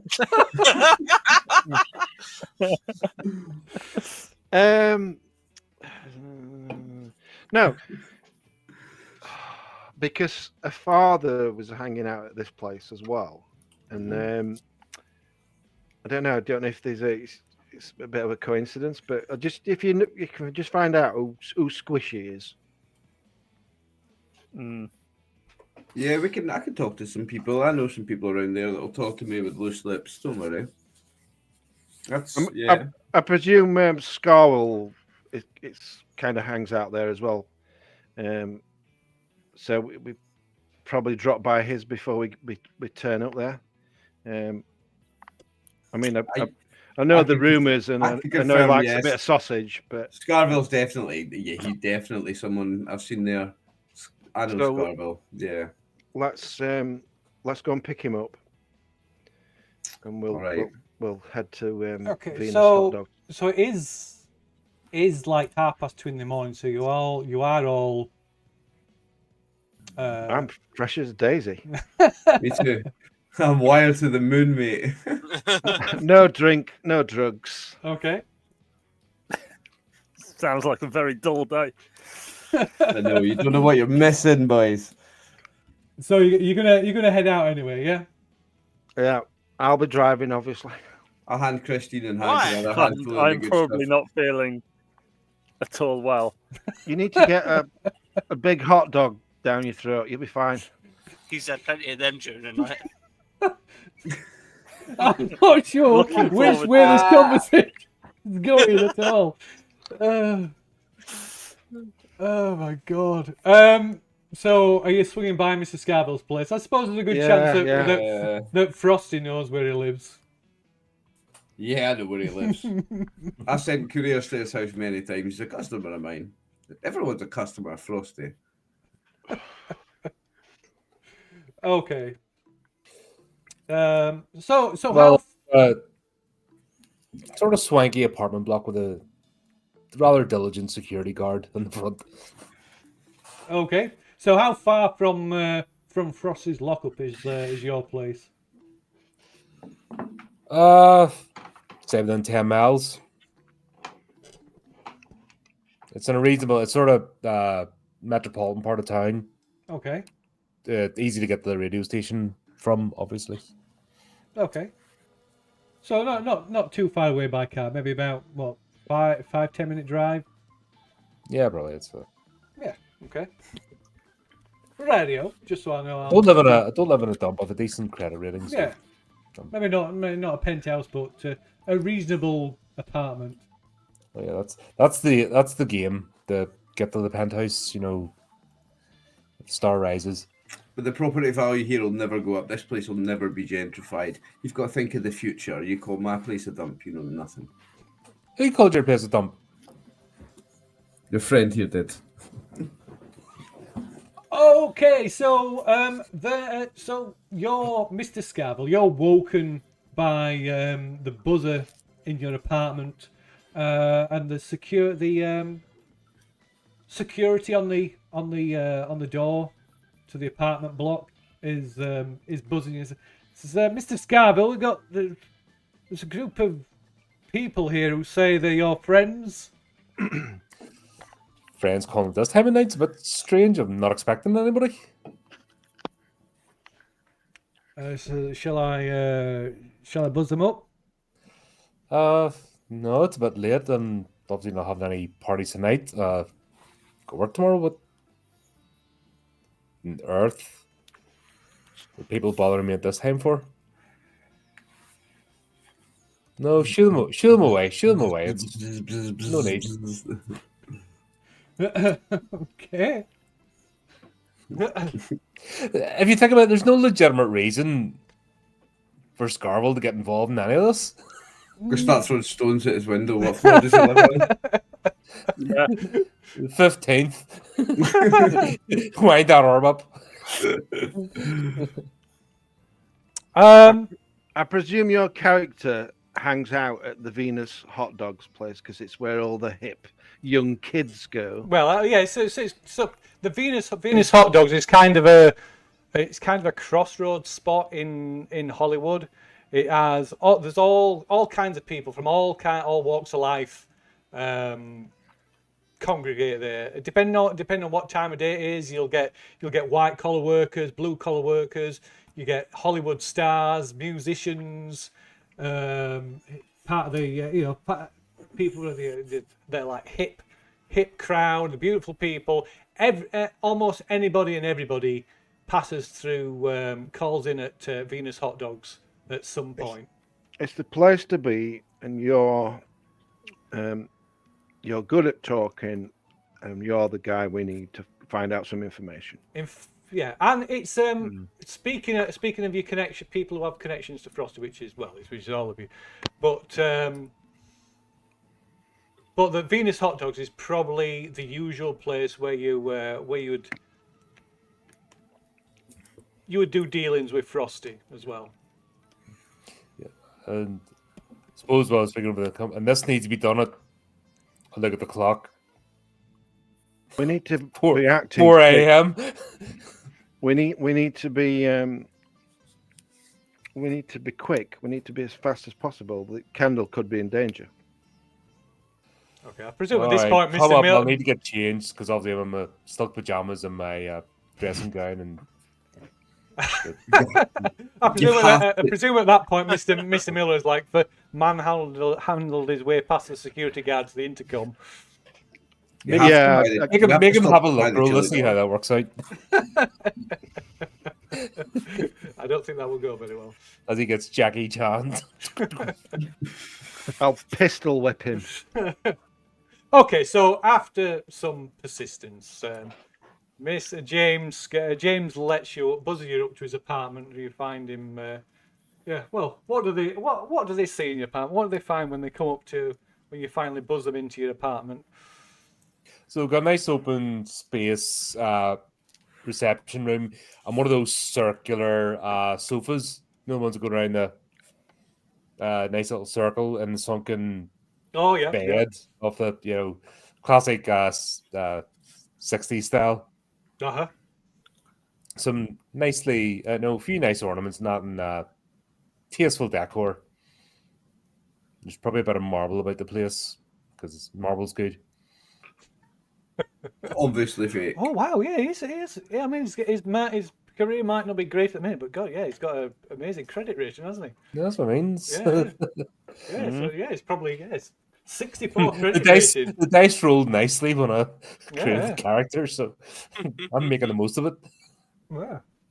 So yeah, it is probably quite an exclusive apartment building, yeah. So yeah, Yeah, so- you're all there, and this yeah, so maybe this is probably the first I time am you've seen in it. absolute awe. Yes. No. All this money, so little taste. What a waste. I used to have a place like this. Everybody's a critic, and he's obviously This is Need LA, to go- sweetie. you just need to go get your heads down and get some sleep, and you're a bit cranky on it. No, I'm not being a critic. I am in absolute awe here. Well, grab a seat, and there's a drinks trolley. Well, I get changed. You what? You're being an absolute whore? I thought that were back at the shithole. I mean the dump. You mean my house? Right, come on, let's go. Yeah, I'm writing about the drinks cabinet. Thank you very much. I go and get changed. Pour then. in some cold ones for my friends Christine and Hank. Yeah. Okay. So get changed, we head down. So what is it you need? I need you to try and find out where this Manson family are based. You don't have to get involved with a cult. I just need to find out where they are. And I've got a name, Squishy. If anybody knows somebody called Squishy. And you'll be doing a good deed. You'll be helping out Mrs. Fredrigo. The police will be happy, and that might be good for you. So let's go. And I'll buy you a 12-inch jumbo. Does Squishy ring a bell?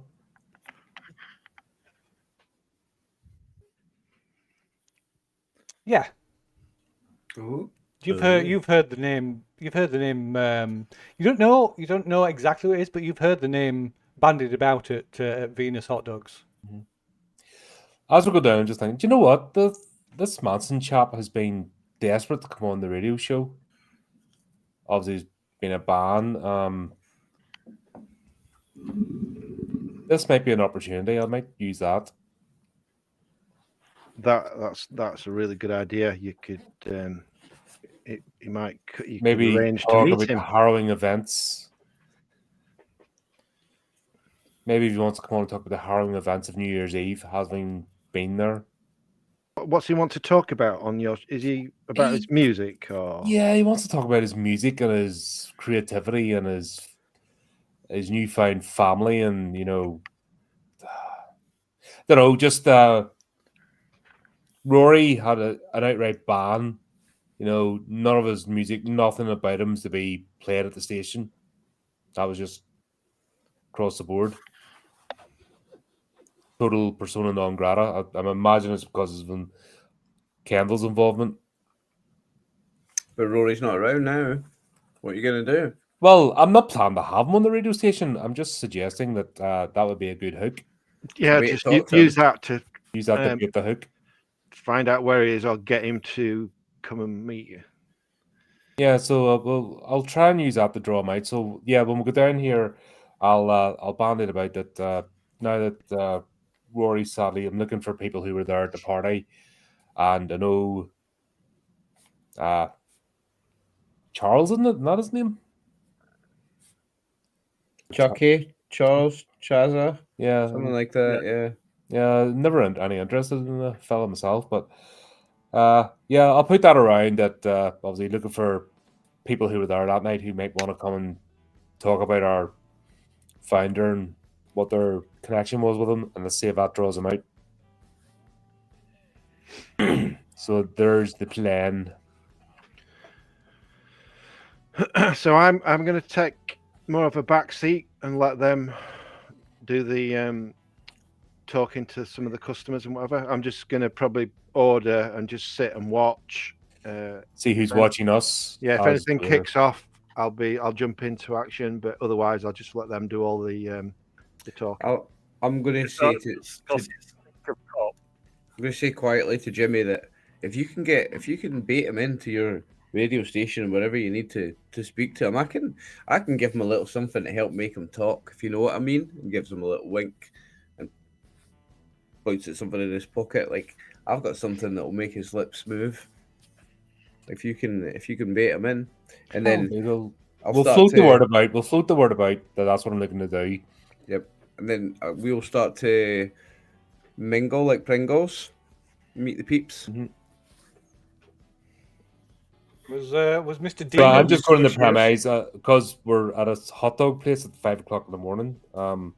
It's I 10 like- past. It's 10 past 3 at the moment. I'm gonna meet a few customers. A few people are gonna come to me to buy some shit because I'm well known. This is my spot. I just going. I couldn't sleep because of the tragedy. Witnessing when terrible. when I speak to these customers, I'm going to be just dropping in. Oh, has anyone seen Squishy lately? I've not seen Squishy. Squishy's regular orders overdue. Have you seen them around lately? And has anyone heard from Squishy? And I'm just going to be saying that to regular customers, like as if we all know who Squishy is, like it's normal. So yeah, actually heading down there then. Yeah. Yeah. Something my else plan. you could ask about is that drug. The was it? Maybe don't ask about too much at once. Well, different And, people ask for different things, but that's probably more maybe Frosty's. Word gets around this place. I Well, would don't- hold back. Let's try and rope in because if word gets around, we're asking about Manson and Squishy and the drug, and that. Well, don't all ask about. Yeah. Maybe one person asks about Squishy, one person asks about Manson, and then one person asks about the drugs. Yeah, kind of depends how many people's there as well. Yeah, if we can ask. there's 3 people in the place. I've got the There's three munchies. I'm people. going. Just the Oh, people. I'm definitely working having there. a dog, like that's for sure. If we can talk to like 20 people, then yeah. Well, it's easy. 24 hour for a reason, isn't it? It must be. People will be like, they'll have had Yeah, like a night out, they're and then all- they'll finish off with a dirty 6 or 12 inches. So Yeah, Mhm. and then up for breakfast. And then they see Frosty for breakfast. Yeah. Okay. Yeah, Frosty could go for a 12-inch or about now, like. Okay. So you eventually jump into Miller's car and take the short drive from James's apartment downtown Hollywood, downtown LA, where the where Venus Hot Dogs is located. So nice. Was that the only photograph you could find? this is the photograph supplied by the author of the module. It does not scream hip place to be, Hollywood. Well, no, it's not. This is the thing. It's not. It's just a really sort of down to earth kind of mom and pop type of Normal. yeah, very nothing special about it at all. But it's just become, despite all that, it's just become one of these like I said, these points, these like crossroads where all sorts of people meet and congregate. And I'm thinking those 2 kids aren't going to be there at 3 o'clock. in the morning, no, I'm afraid I didn't have a nighttime version of the which is picture. probably a good thing, really, with who's turning up. So. so Yeah, There's a lot of projection here. That's all I'm saying.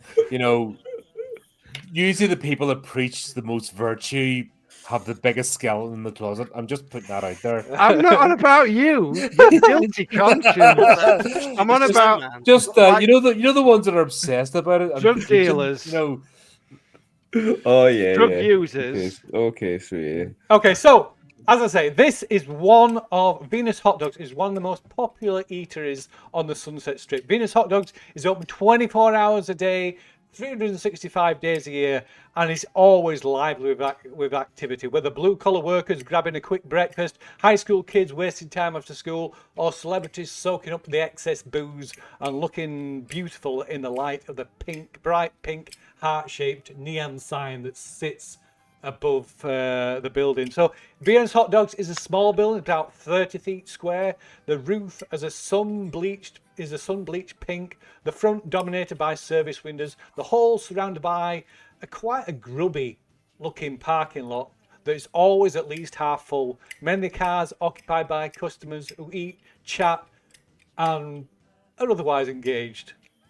At the rear of the building are 6 picnic tables, 2 doors, one the employee's entrance, the other to an immaculately clean single-sex restroom. There's also a payphone that is usually occupied. There's a menu out front. Quite again, like I say, it's quite a down-to-earth, simple place. It's certainly a simple menu. There's hot dogs, Venus style with chili, mustard, and onion. Trio style with mustard, onion, and relish, or customer's choice. You can also buy fries, chili fries, a bowl of chili, chips, and bottled soda. All orders are served in paper bags and delivered by roller skating pretty young things, all dressed in bright pink. Awesome. Amazing. lovely. I will have the Venus 12-incher and talk to some of these beautiful young ladies. And then get on with the job. How you meant to mingle here then? Do you go and knock on the car's doors? So there's people in the car parks. There's people sat in the cars, but there's people like milling around outside. There's people sat at the picnic table. It's just like, even at this time, it's busy. Right. And it's mostly people that have sort of turned out of clubs, or people that have finished a late shift at work. There's a few sort of you recognise probably a few, not really famous people, but low end celebrities. Maybe a few up and coming musicians that are just becoming recognisable faces. Probably a handful of people that you at least one of you, one or more of you are familiar with, and you exchange greetings with some of them. I'm gonna watch the outside more. I'm gonna look at the vehicles. There's no sign of that van, is there? No sign. There's no sign of that van. So yeah, I'll hang around outside, probably looking at the vehicles, looking at the people that are eating outside, and let other people.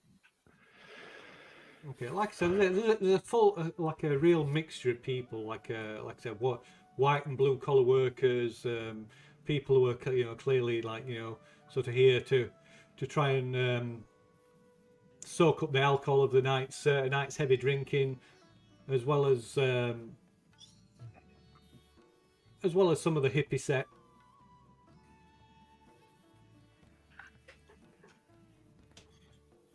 So what are y'all doing? Suppose. How much cash have I got? That's the question. I want a bowl of chili fries.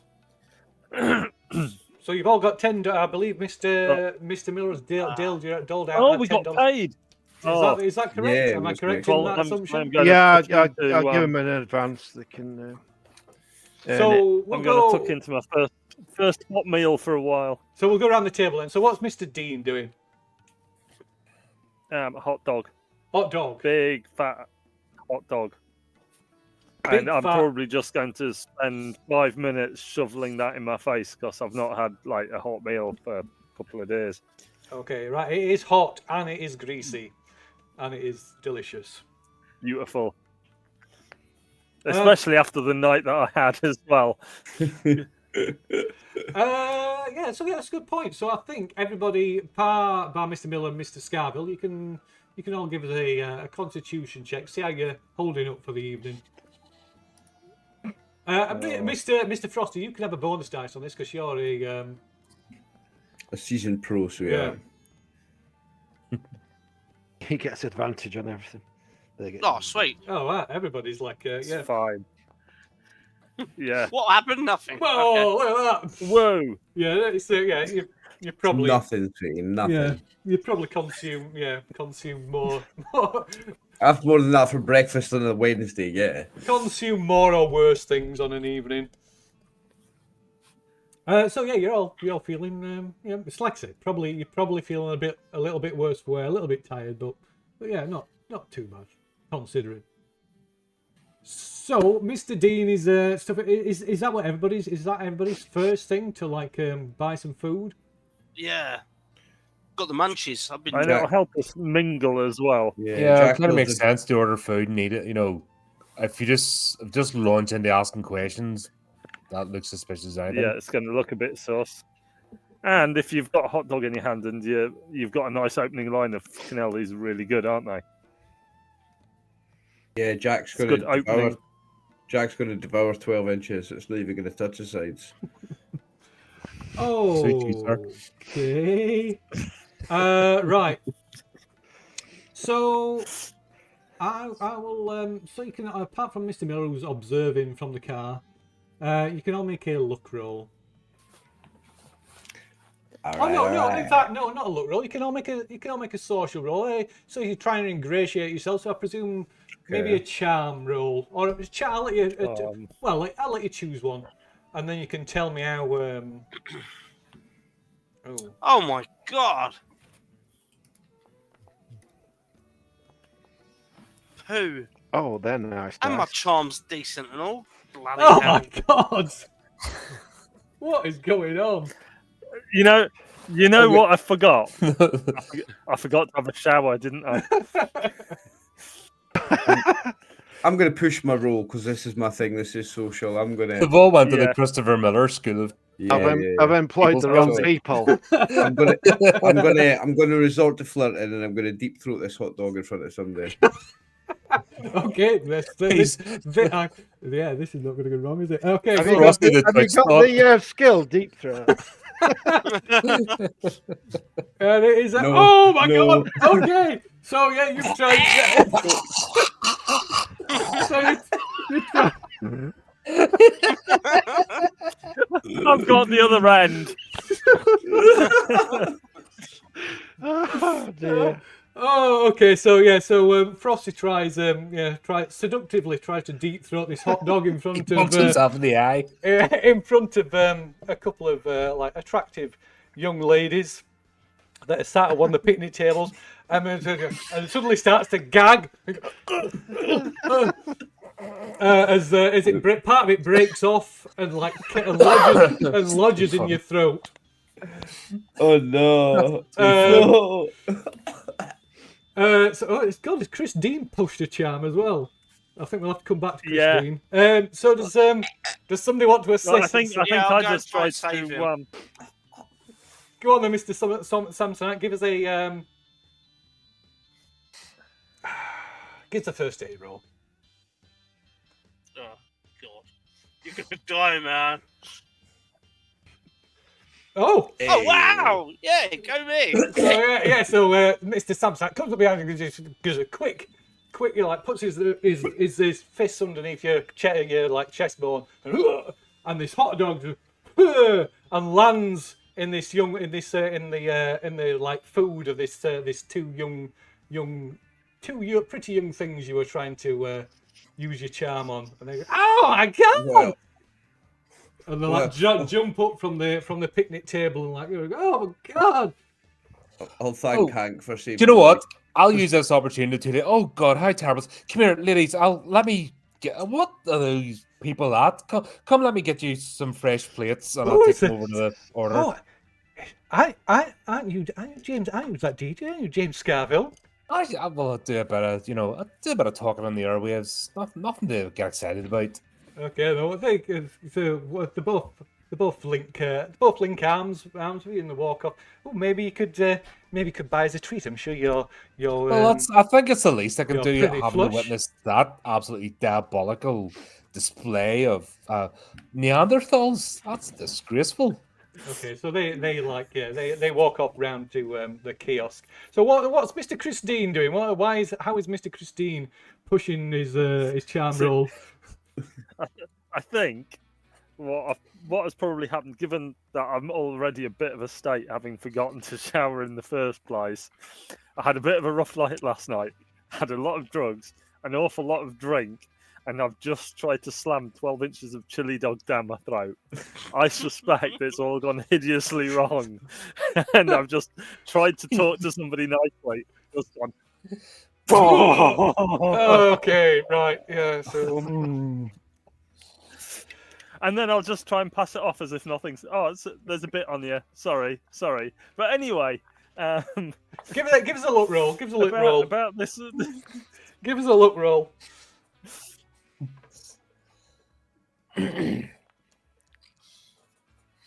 Oh, so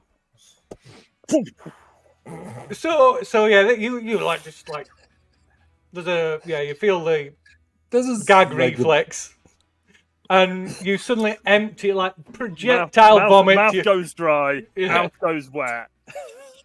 And then projectile vomit the contents of your stomach all over the back of a rather burly looking biker flipping Reagan McNeil here. who instantly like jumps up, what the fuck, and just piles straight over to you, and like swing and like swings a punch at you. Oh right, yeah, and just lands a fair, like a big meaty fist right on your chin. I probably deserved that. Yeah, and he lands big meaty fist on your chin, 3 points of damage, and knocks you. And you like you just like stagger back and drop and fall onto your ass. I'm just thinking bowling ball Skittles here. Yeah. To be They fair, came in like I'll a just, wrecking ball. I think I'll just stay down until the nasty man's gone away.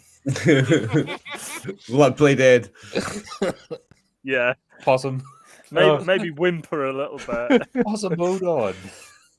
Okay, he probably lands a few kicks and wipes most of the vomit off his leather jacket onto you before Cry a wandering little off. bit for a sympathy vote. After Hank gave me a little cuddle and I'm feeling better, can I go and attempt first aid on Christine? Okay, yeah. Because first aid's what I'm good at. I'll tend to that bruise. Like, Okay. Fair enough. You can go and tend to him. You don't really need a roll. It's not really, but you can go and see to him. I'm You're going to help rolling him it anyway. up. Yeah, you're rolling anyway. Okay.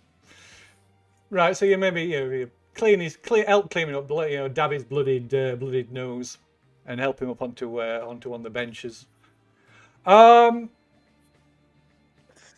Miller, you can give us a spot hidden roll actually. Question: did Yeah. you say there was a telephone booth? There is a telephone booth at the back of the building. Yeah. Is it inside where they are? Or No, is it outside? No, it's like outside. It's kind of one of them kind of things with like a concertina door. I'm just kicking myself because I should have been in her bedroom. I should have brought a photo of her, so you could have gone round asking, "Have you seen this girl?" I didn't think of it. But I'm going to make my way to the telephone booth. Okay. But I'll roll a spot hidden. If I can find the right thing. Spot hidden. I did put some points in it. Not many. Oh my god. Fucking Not that many. Jesus Christ. I'll not spend luck. You That's a can't. fumble. Oh, let's see. I've walked into the phone booth door. He crashes into the same guy that just punched out Krusty I was just thinking that. and embraces him even further. Yeah, in fact, yeah. So you're walking around, looking around. Maybe you're not looking where you're going. You just walk straight into this, into one of these guys in this group of bikers who just turns around. And says, "Watch where you're going, dude. What the fuck you think you're doing?" I'll just easy, Tiger. Ooh. You can give us a persuade or a fast talk roll. See if you can talk him down. He's like just starts like standing like right up in front of your face. I'll just go. I don't apologise, but I'll just say, don't want any trouble. Just sit down. So I'll go with fast talk.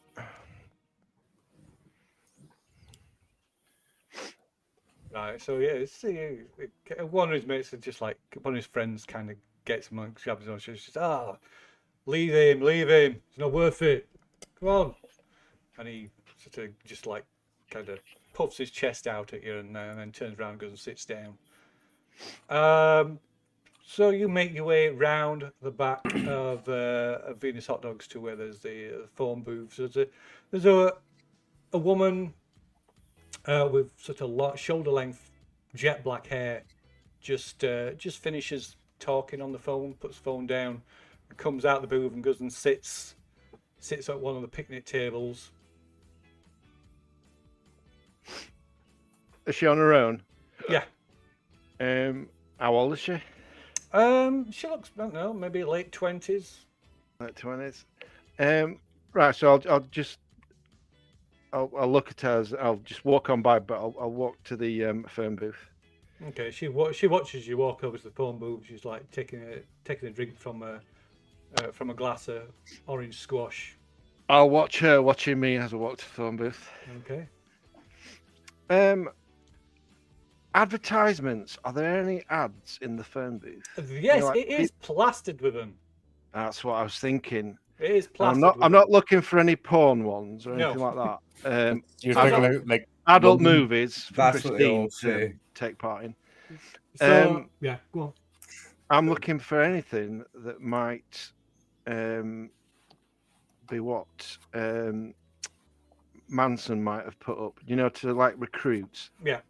Okay. So Anything weird like that, or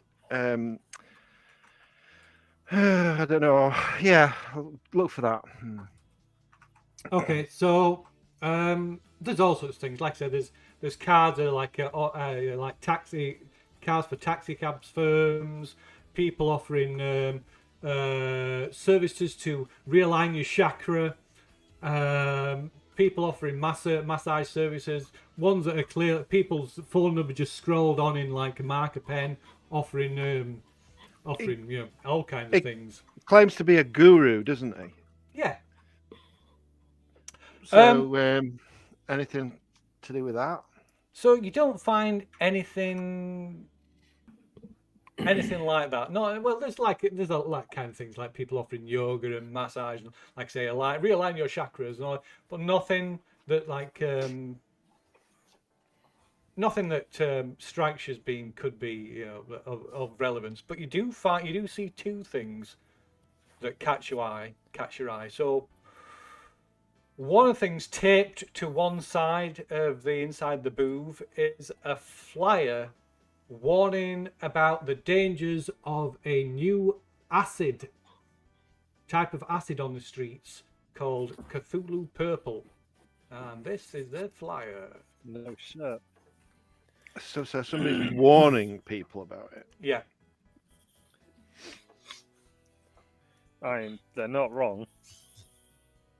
A warning to all.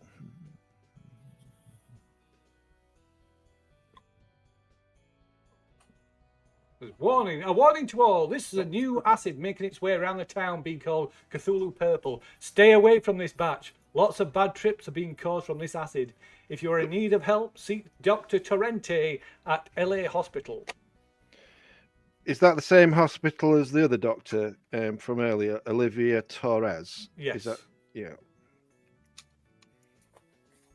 Okay.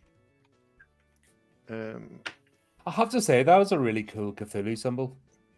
It is. Yeah, it's There is also. If I was, I'll tell you what, if I was ever to like hit the proper midlife crisis thing and get a tattoo, that's the top contender. Cthulhu. I'll say. I've not got a Cthulhu tattoo yet, man. Don't get me started. I'll say. Well, the one earlier, wasn't it? Can you remember the one from the actual party? The somebody, Andy's character Lemmy, he got offered some of one of the tabs, didn't he? Yeah. Yes. That was the Yeah. same thing, wasn't it? What the is same it? symbol. This is a thing that he got offered. Obviously, not all of these, but this is just one of these. He could have been Soup too. Yeah. It's simple, but it's cool. Yeah. Do you know why people try to overcomplicate the Cthulhu logo and make it really?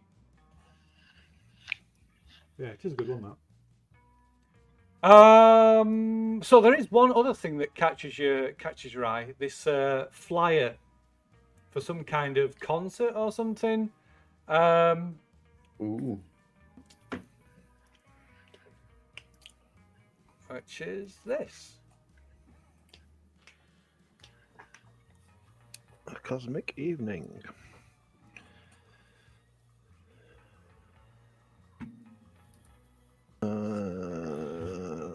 Okay. Is there a date? No. 8 o'clock. That's Live at what the was on the ranch. thing. 8 o'clock. Swishy. Oh gosh, do you remember you used to be able to get into places for like 2-3 quid? That is not actually No, that I'm price. not old as you. I'm not old. That price isn't actually too far out. Did So- I'm not, for the record. I'll take that flyer down. Okay. I'll leave the other one up because it's a warning about that drug intake. Uh-huh. So I'll leave that. Is this girl still watching me? No, when you turn around, she's gone. I'll pocket this flyer, but I'll leave the other one up. But I've took a note of that At doctor. the ranch. So So you can. So what? One thing that's not actually on the flyer, which is supposed to be, I think, but it's billed as. Let me get this right. I believe before I say it and it's wrong. So it's billed as an acid test. So you can make a no roll, an idea roll, or a no roll, a no roll. Yeah, a no roll, I guess. Or an idea. In fact, either an intelligence roll is probably more accurate, to be honest. intelligence. I've got loads of that. Did I roll twice? I don't know. I'm clearly still So it's not just happy. yeah. So it's just for Mr. Miller actually. Jesus, Oh, I'm right. look at my rolls. Christ. Wow, A 1, was it a 2 and a 7? But I've done a couple of 90s. you're still sat on the floor while Frosty's picking puke out your hair. Having a good night. Looking for some frozen peas. So yeah, an acid test rather is like a type of concert, a type of open air concert that was held where attendees consumed large amounts of acid to enjoy. They listened to music that was generally experimental and improvisational. So but acid taking was encouraged to fully enjoy the experience and enhance the experience.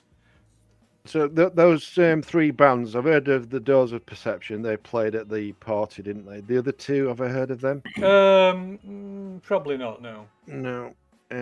So I'll head into the actual hot dog place then, and Okay. I'll look for. So you can't actually go. You don't actually go inside. It's all services at the window. Oh, it's an outside Yeah. window place. Yeah. Oh well, I'll. who can I see that's free? So, and I think we need to cut back to Mr. Scarville. So, yeah, so you, Mr. Scarville, you, in the arms of these two young ladies. They both look like they're in the maybe early 20s, maybe late teens. And say, oh well, you must, Mr. Scarville, you must know all sorts of people. I know a few, from here and there. I was at a party earlier on tonight, but it turned out to an absolute tragedy. So, I could do with a bit of cheering up. It's not a nice thing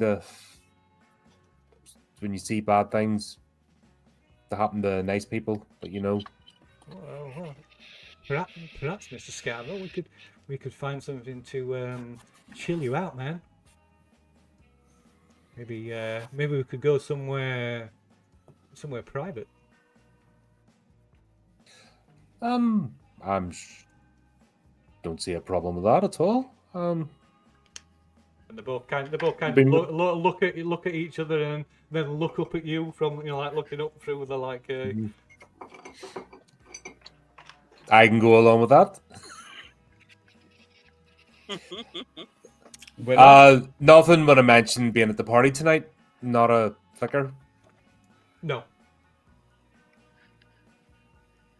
I mean, it was only it was only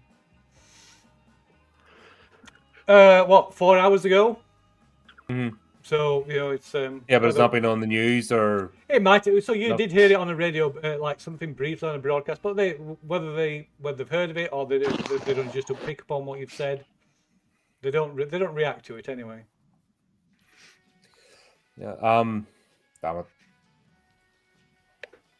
Did I say? I didn't say it quietly. I said it loud enough that if there's anybody about, they might have heard. That it was there. Anybody picking up on it? The fact that. Yeah, just I don't know if I'm feeling 100%. Like I said, I had a bit of a shock tonight at the party, which just trying to mellow out from, if you know what I mean, ladies. You can give me a spot hidden.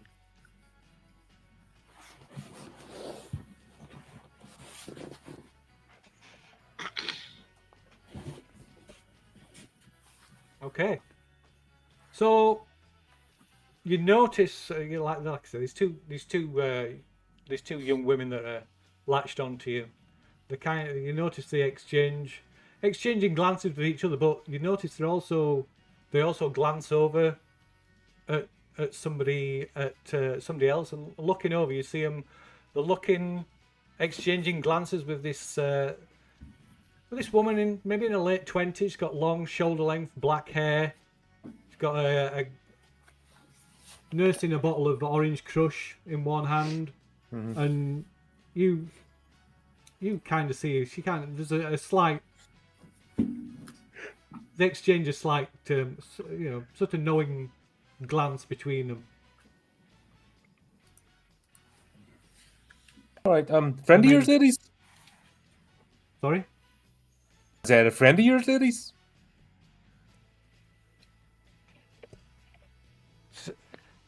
You can give us a fast talk.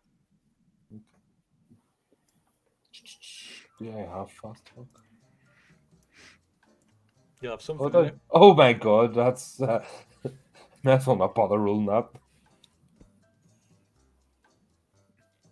What about charm? Well, you have to give me something. I'm just more. passing a comment. If they choose to ignore it, they choose to ignore it. There's no point. Yeah, well, like I say, if you want to elaborate, like I say, it was just a passing comment, so that'd be kind of fast talk. But if you want to elaborate on that and turn that into a charm, please do. Interesting. Oh, is that a friend of yours, ladies? That you're just talking off a. Don't think I saw her at the party tonight. Give us a charm. Seem to know quite a few people yourselves. Yeah. That's kind of oh no, that's just squishy. Oh, right. So at this point, Mr. Miller. Oh, I know. I believe I know Squishy. I sort of nod over and go, long time no see. Just okay. She kind of just looks at you and turns and just swivels round on the bench where she's sat to facing, kind of not facing away from you, but like, sort of sideways from you. At this point, Mr. Miller comes walking round, and Frosty, you're just picking Chris up off the floor. What was Hank doing? I forgot what Hank were doing. Hank, I resuscitated someone. Oh who was yes, choking you on yes, their alcohol. yes. He So, gave me the Heimlich maneuver. yeah, so yeah, you three are just like picking each other up off the floor and like as Having all the fun. as James comes round the corner with James is stood at the booth with these two you in, and Chris comes walking round the corner. I'll hand the flyer to Hank. And have you heard of this ranch where this is going to be held? You being a musician, alleged musician. You can give us a hard. If you can give us a hard idea roll. What's that under? Sorry. That's intelligence. Sorry, hard intelligence check. I'm next to Hank, so I want to hear this conversation. Yeah. We're talking about the acid test at the ranch. You're not line of sight of me, Frosty. Can Can I spend luck on that? Yeah, do it. You could, yeah. You need.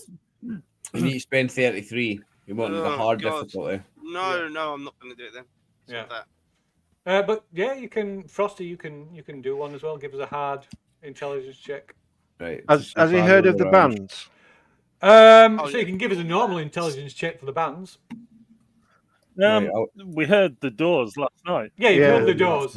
The other two, I just wondered if they in were brackets of perception, close brackets.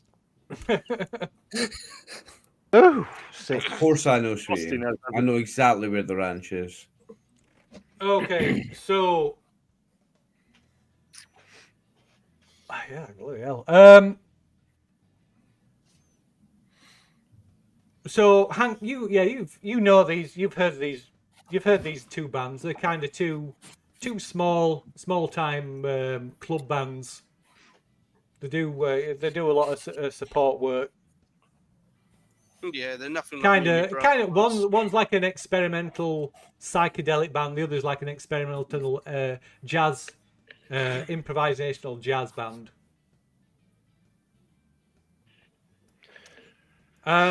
Frosty, yeah.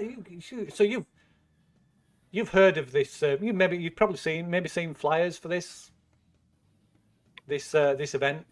Just give you probably heard quite a bit of buzz about it. Yeah, I'm hoping to be there. I was going to pick up a lot of custom there, I think. Yeah, indeed. Who's organising it? Right. Do I know that from my extreme success? So you don't know who's organising it. Do I know where the ranch is from the hard success? So you don't know its exact location. You know it's out on highway. It's out on State Route 118. You believe it used to be an old Western movie set, which is, you don't know if that's where it got the name from, or... All right, well, I'll ask my friend Christine that's in the movie business if they know where an old movie was filmed where there was a ranch was used as the film set out on Route 118. Christine, my boy in Hollywood, my actor friend. Do you know about the ranch? So give know us it anywhere? He's gonna let you roll for it. Don't give up so easy. Give us an idea, an intelligence roll. I don't know anything. No.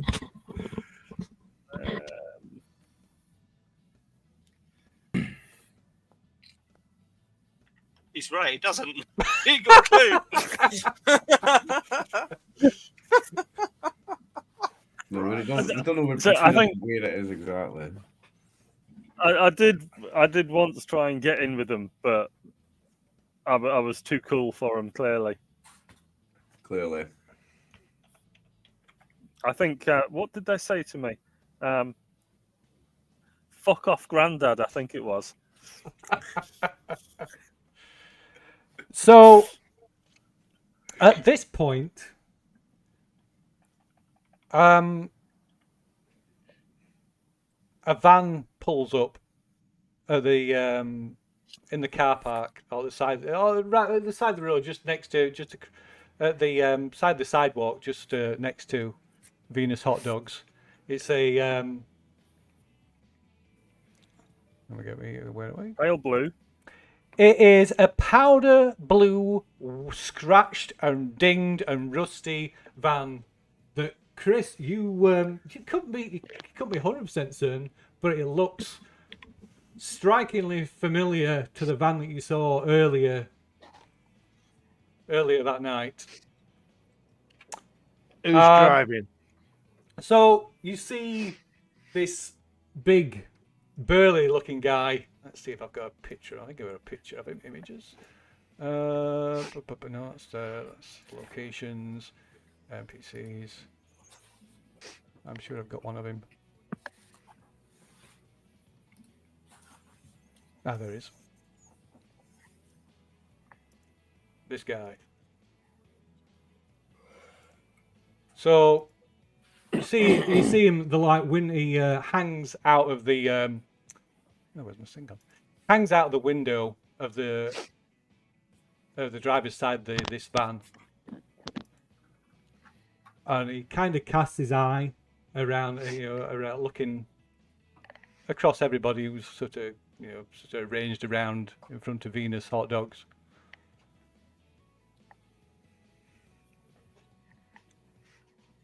Is it just him? Just him in the van, yeah. And then it seems like he spots somebody. Says, "Get your fucking ass over here!"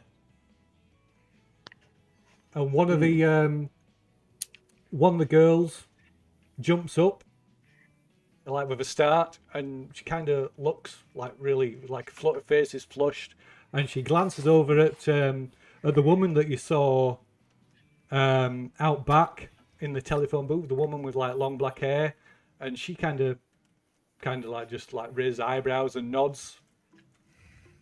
And so this young woman, this other woman, she runs over to the van.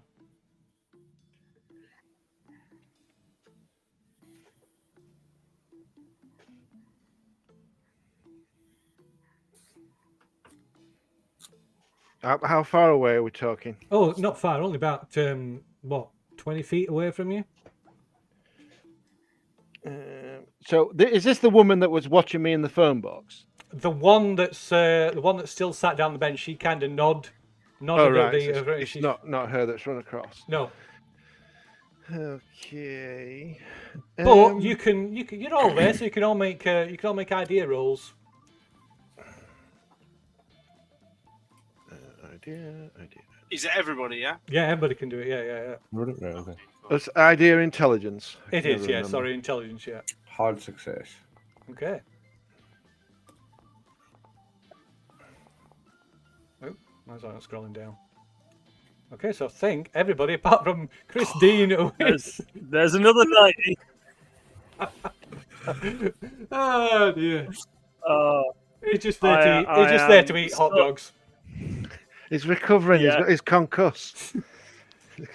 I am such a benefit to this party. So as she runs round the back of the truck and round the other side to the van, and climbs into the passenger side, it dawns you that she's you recognise she was one of Manson's people at the party. So can I want to casually walk up to the van, but driver's side. Uh-huh. What is he? Is he paying any attention to me walking across? Or It looked, yeah. So he's like starting to wind. As she gets into the van, he's starting to wind the window up. As you start walking over, he looks up at you. I'm going to pull out a packet of cigarettes and pull a cigarette out, and make my way over to him. Okay. And get close up to the window and say, "Hi, bud. Have you got a light?" Right. He sort of looks at you and then seems to like looks past you and then looks back at you again. And so I know who you are. Fuck you. And you hear the click. You don't see it, but you hear the distinctive click of the hammer being drawn back on a pistol. I say you really don't want to do that, friend. And then, can I roll a dodge and jump to the side? And Side, so to the right-hand side of the door. And as I do that, I want to draw my own pistol. okay. Let's see. That is some dodge. Christ. Well, I'm leaping out of the way. I don't want to get shot even through a door. What is your dex? Dex. Is he just going to shoot me, the nasty bastard? Maybe. 50. 50. Okay. So the dodge is the priority, obviously, but Yeah. I will try and draw my gun on my next move. Okay. So you start to throw yourself out of the way as you hear the click of the gun, and but just as you're like throwing yourself out of the way, there's a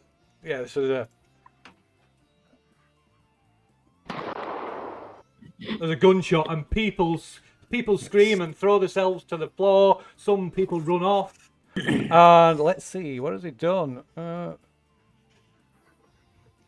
So that's going to be a penalty actually. Cancel out.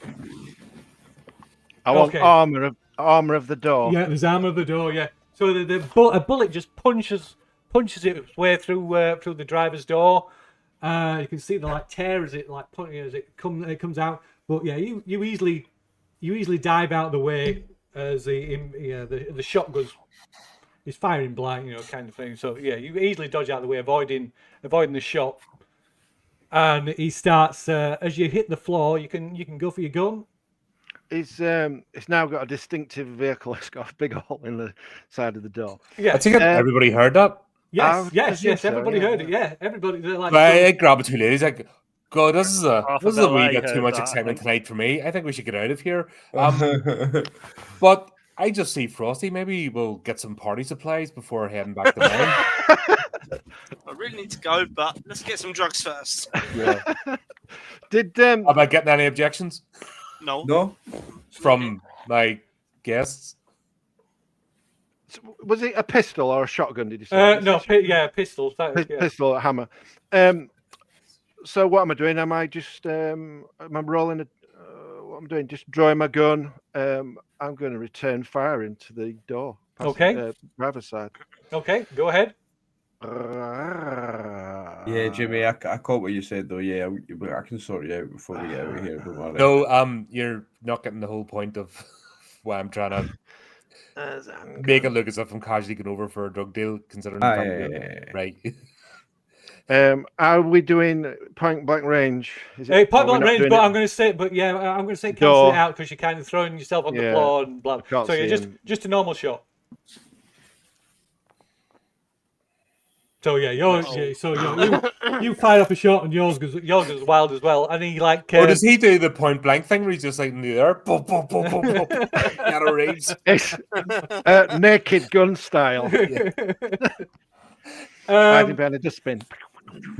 So yeah, as the shot goes off, he starts. You hear this. He starts turning the ignition of the van. Starts trying to find chicken. And Christine is dead. What's happened to Christine? I don't know. I'm just saying he shot him in the head. Yeah, where did that bullet go? Yeah, where did the bullet go? Don't be shooting Christine. Don't make me make a roll for where the bullet went, please. Oh, it's so tempting now. You just mentioned that, isn't it? Really, but I'm sorry. It would be. I know that feeling. You know who your friends are. I think all four of you can make a luck roll because you're all from the same general area. Cheers, Dave. Yeah, Dave. Oh, where's my luck on this sheet? It's a fail. That's a Christine's Yeah. Christine's dead. Everybody has passed apart from me. You bunch of absolute whack. Don't you get cover for being prone on the floor? Yeah. So I'm gonna roll through it. So so it's gonna be a thing like that. 0-1. Okay, so the bullet just ricochets off the floor, just to the side of where Chris is sat.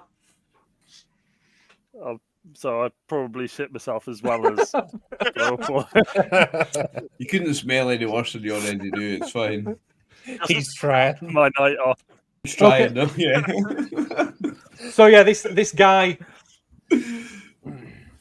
like starts up the like guns the engine on the van and starts he's gonna drive off.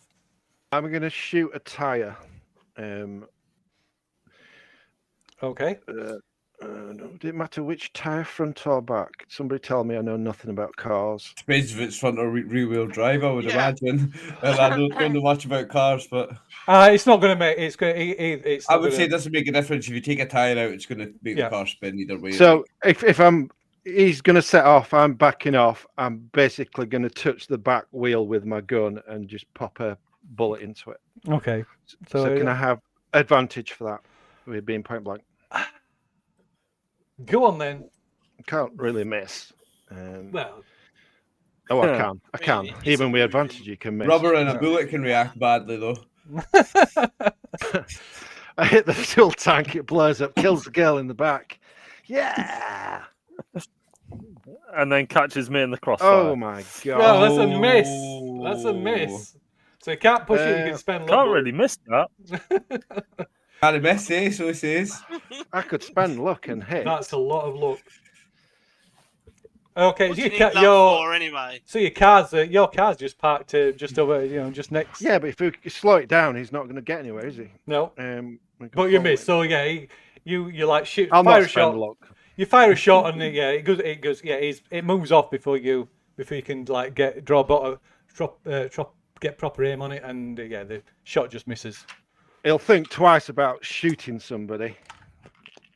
Maybe not. You scared him. I'm not sure he will. No. Got away clean. So what are you doing? You let him get away? You can like going after him in the car, or yeah. I'll rush to my car. I suppose all my new friends are going to come with me. No. Yeah, there. So anybody jumping in the car with Mr. Miller? I'm waiting to see what Jimmy's saying to me first. So there's only one girl got in that van with him, aren't they? Yeah. No, I'm not going to follow. Fuck it. Oh. You're not? So she was with the other girl, wasn't she? There was two girls that was talking to Jimmy. Yeah. So no, I'll not get in the back of the. I'm not getting in my car and follow. We can ask that girl where. Okay, so looking around, she's gone. Oh, for fuck's sake! Okay, so I will. Is that other one gone? The short-haired one, brunette. Which one was that? There was the one that was in the phone booth. Yeah. And then there was two girls talking to Jimmy. Yeah. One of those girls got in the back of the van. No, one of those girls. It was the other one. No, they're mine. No, yeah.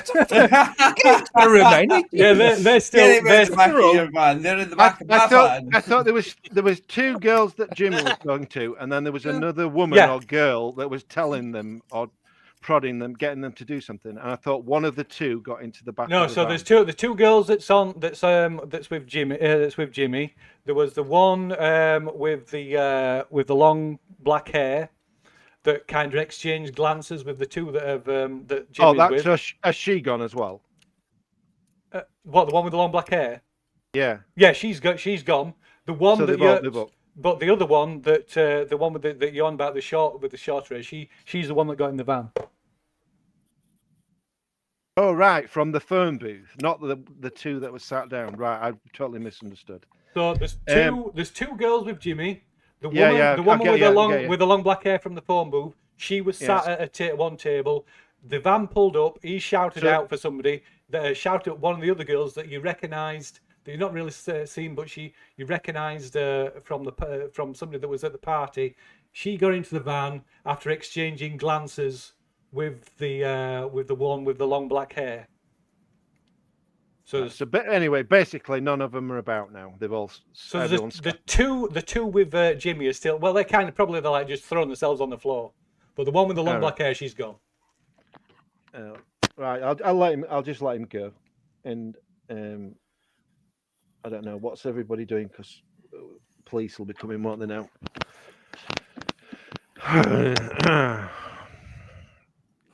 So what's about to do? I'm hustling over to Jimmy. Jimmy's saying something to me, I think. Well, there was a plan to like just nonchalantly drop the hint that Squishy was sitting over there, but that's out the window now, so I go back to bed. So who out of all those women was Squishy? The one with the long black hair. The one I was going to conveniently, I was going to pretend I was taking those two back for a party, and I was going to say the. We're not here to get our end away. We're here to try and find. Jesus Christ, is he? I was going to say to Frosty, well, if you fancy joining us, you could maybe talk Squishy into coming along. But yeah, she's gone. But now somebody decided to shoot up the place, so. In the commotion, she's like, that's out the window. Yeah, Squishy's away. Does Jimmy know anything about this flyer for the ranch? Is that his scene? You can make an idea roll. I mean, so you. And whilst he's looking at that, I'll just mention to everybody there's in the phone booth there's a thing up about that Cthulhu drug, a warning, not to take it, and to if you have any information or any concerns, contact a doctor. What was it, Doctor? I can't read my own writing. Dr. Tarrante. Yeah, Dr. Tarrante. Yeah. Tarrante.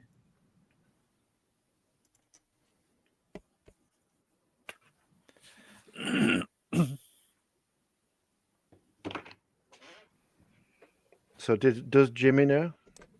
Jimmy can give us an idea roll if you like. I was going to say, I thought he was having an idea roll to see if I had the idea.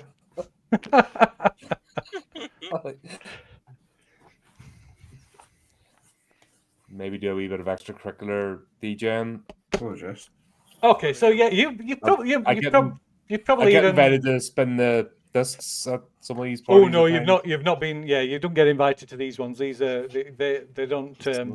They consider you too out of touch for these. But you have heard about it. Harsh. But again, this is probably one of the events that you've been asked to not promote. Nah. Without trying to sound like a killjoy, what time are we wrapping up? Well, I was going to wrap it up with the car chase, but that went out the window. Thanks, Mr. P.I. Well, we can't give chase, but I've only got a drive skill of 20.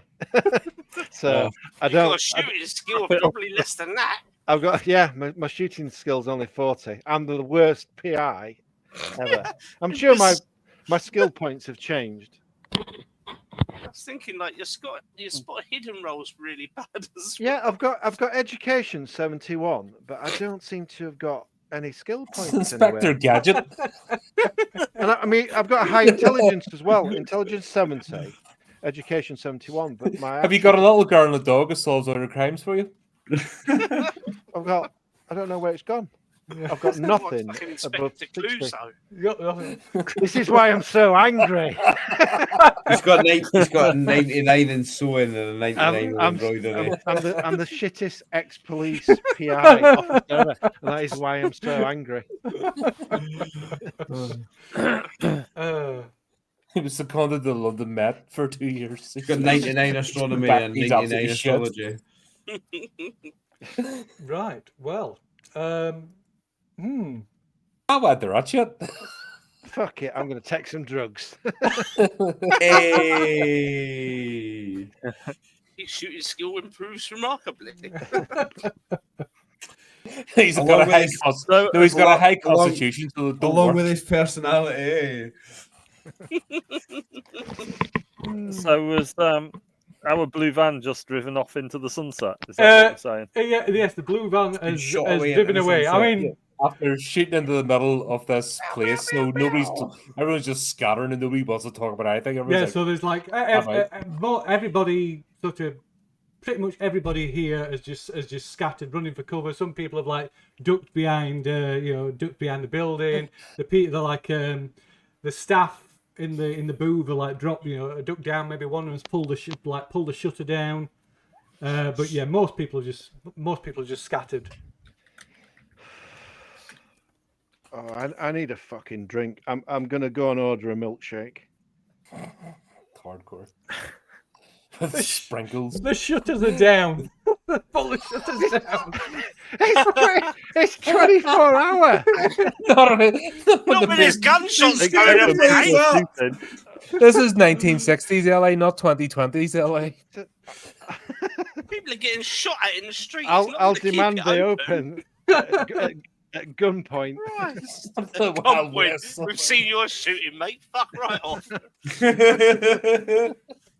In fact, you shot the. It's a counter. It's not a moving target. I'll be able to sit. So it's like a barn door. Oh dear. Okay, so yeah, they eventually open up and serve your milkshake. Chocolate milkshake. Yeah, chocolate milkshake. So yeah, you're left stood around the unusually deserted Venus hot dogs. Oh, No, mate, I'm ordering a taxi and going back to bed because this has been an absolute waste of a night. I was all psyched up for a car chase. I was running over to his car. I was like, yeah, I'm not going to drive it now. Sod that. I was ready for So- something to Really watch. good at shooting a gun and all. Everybody, get some shut eye, and then we'll go on a road trip tomorrow to go and find this ranch place. yeah. Do not come near me until at least noon, you lunatics.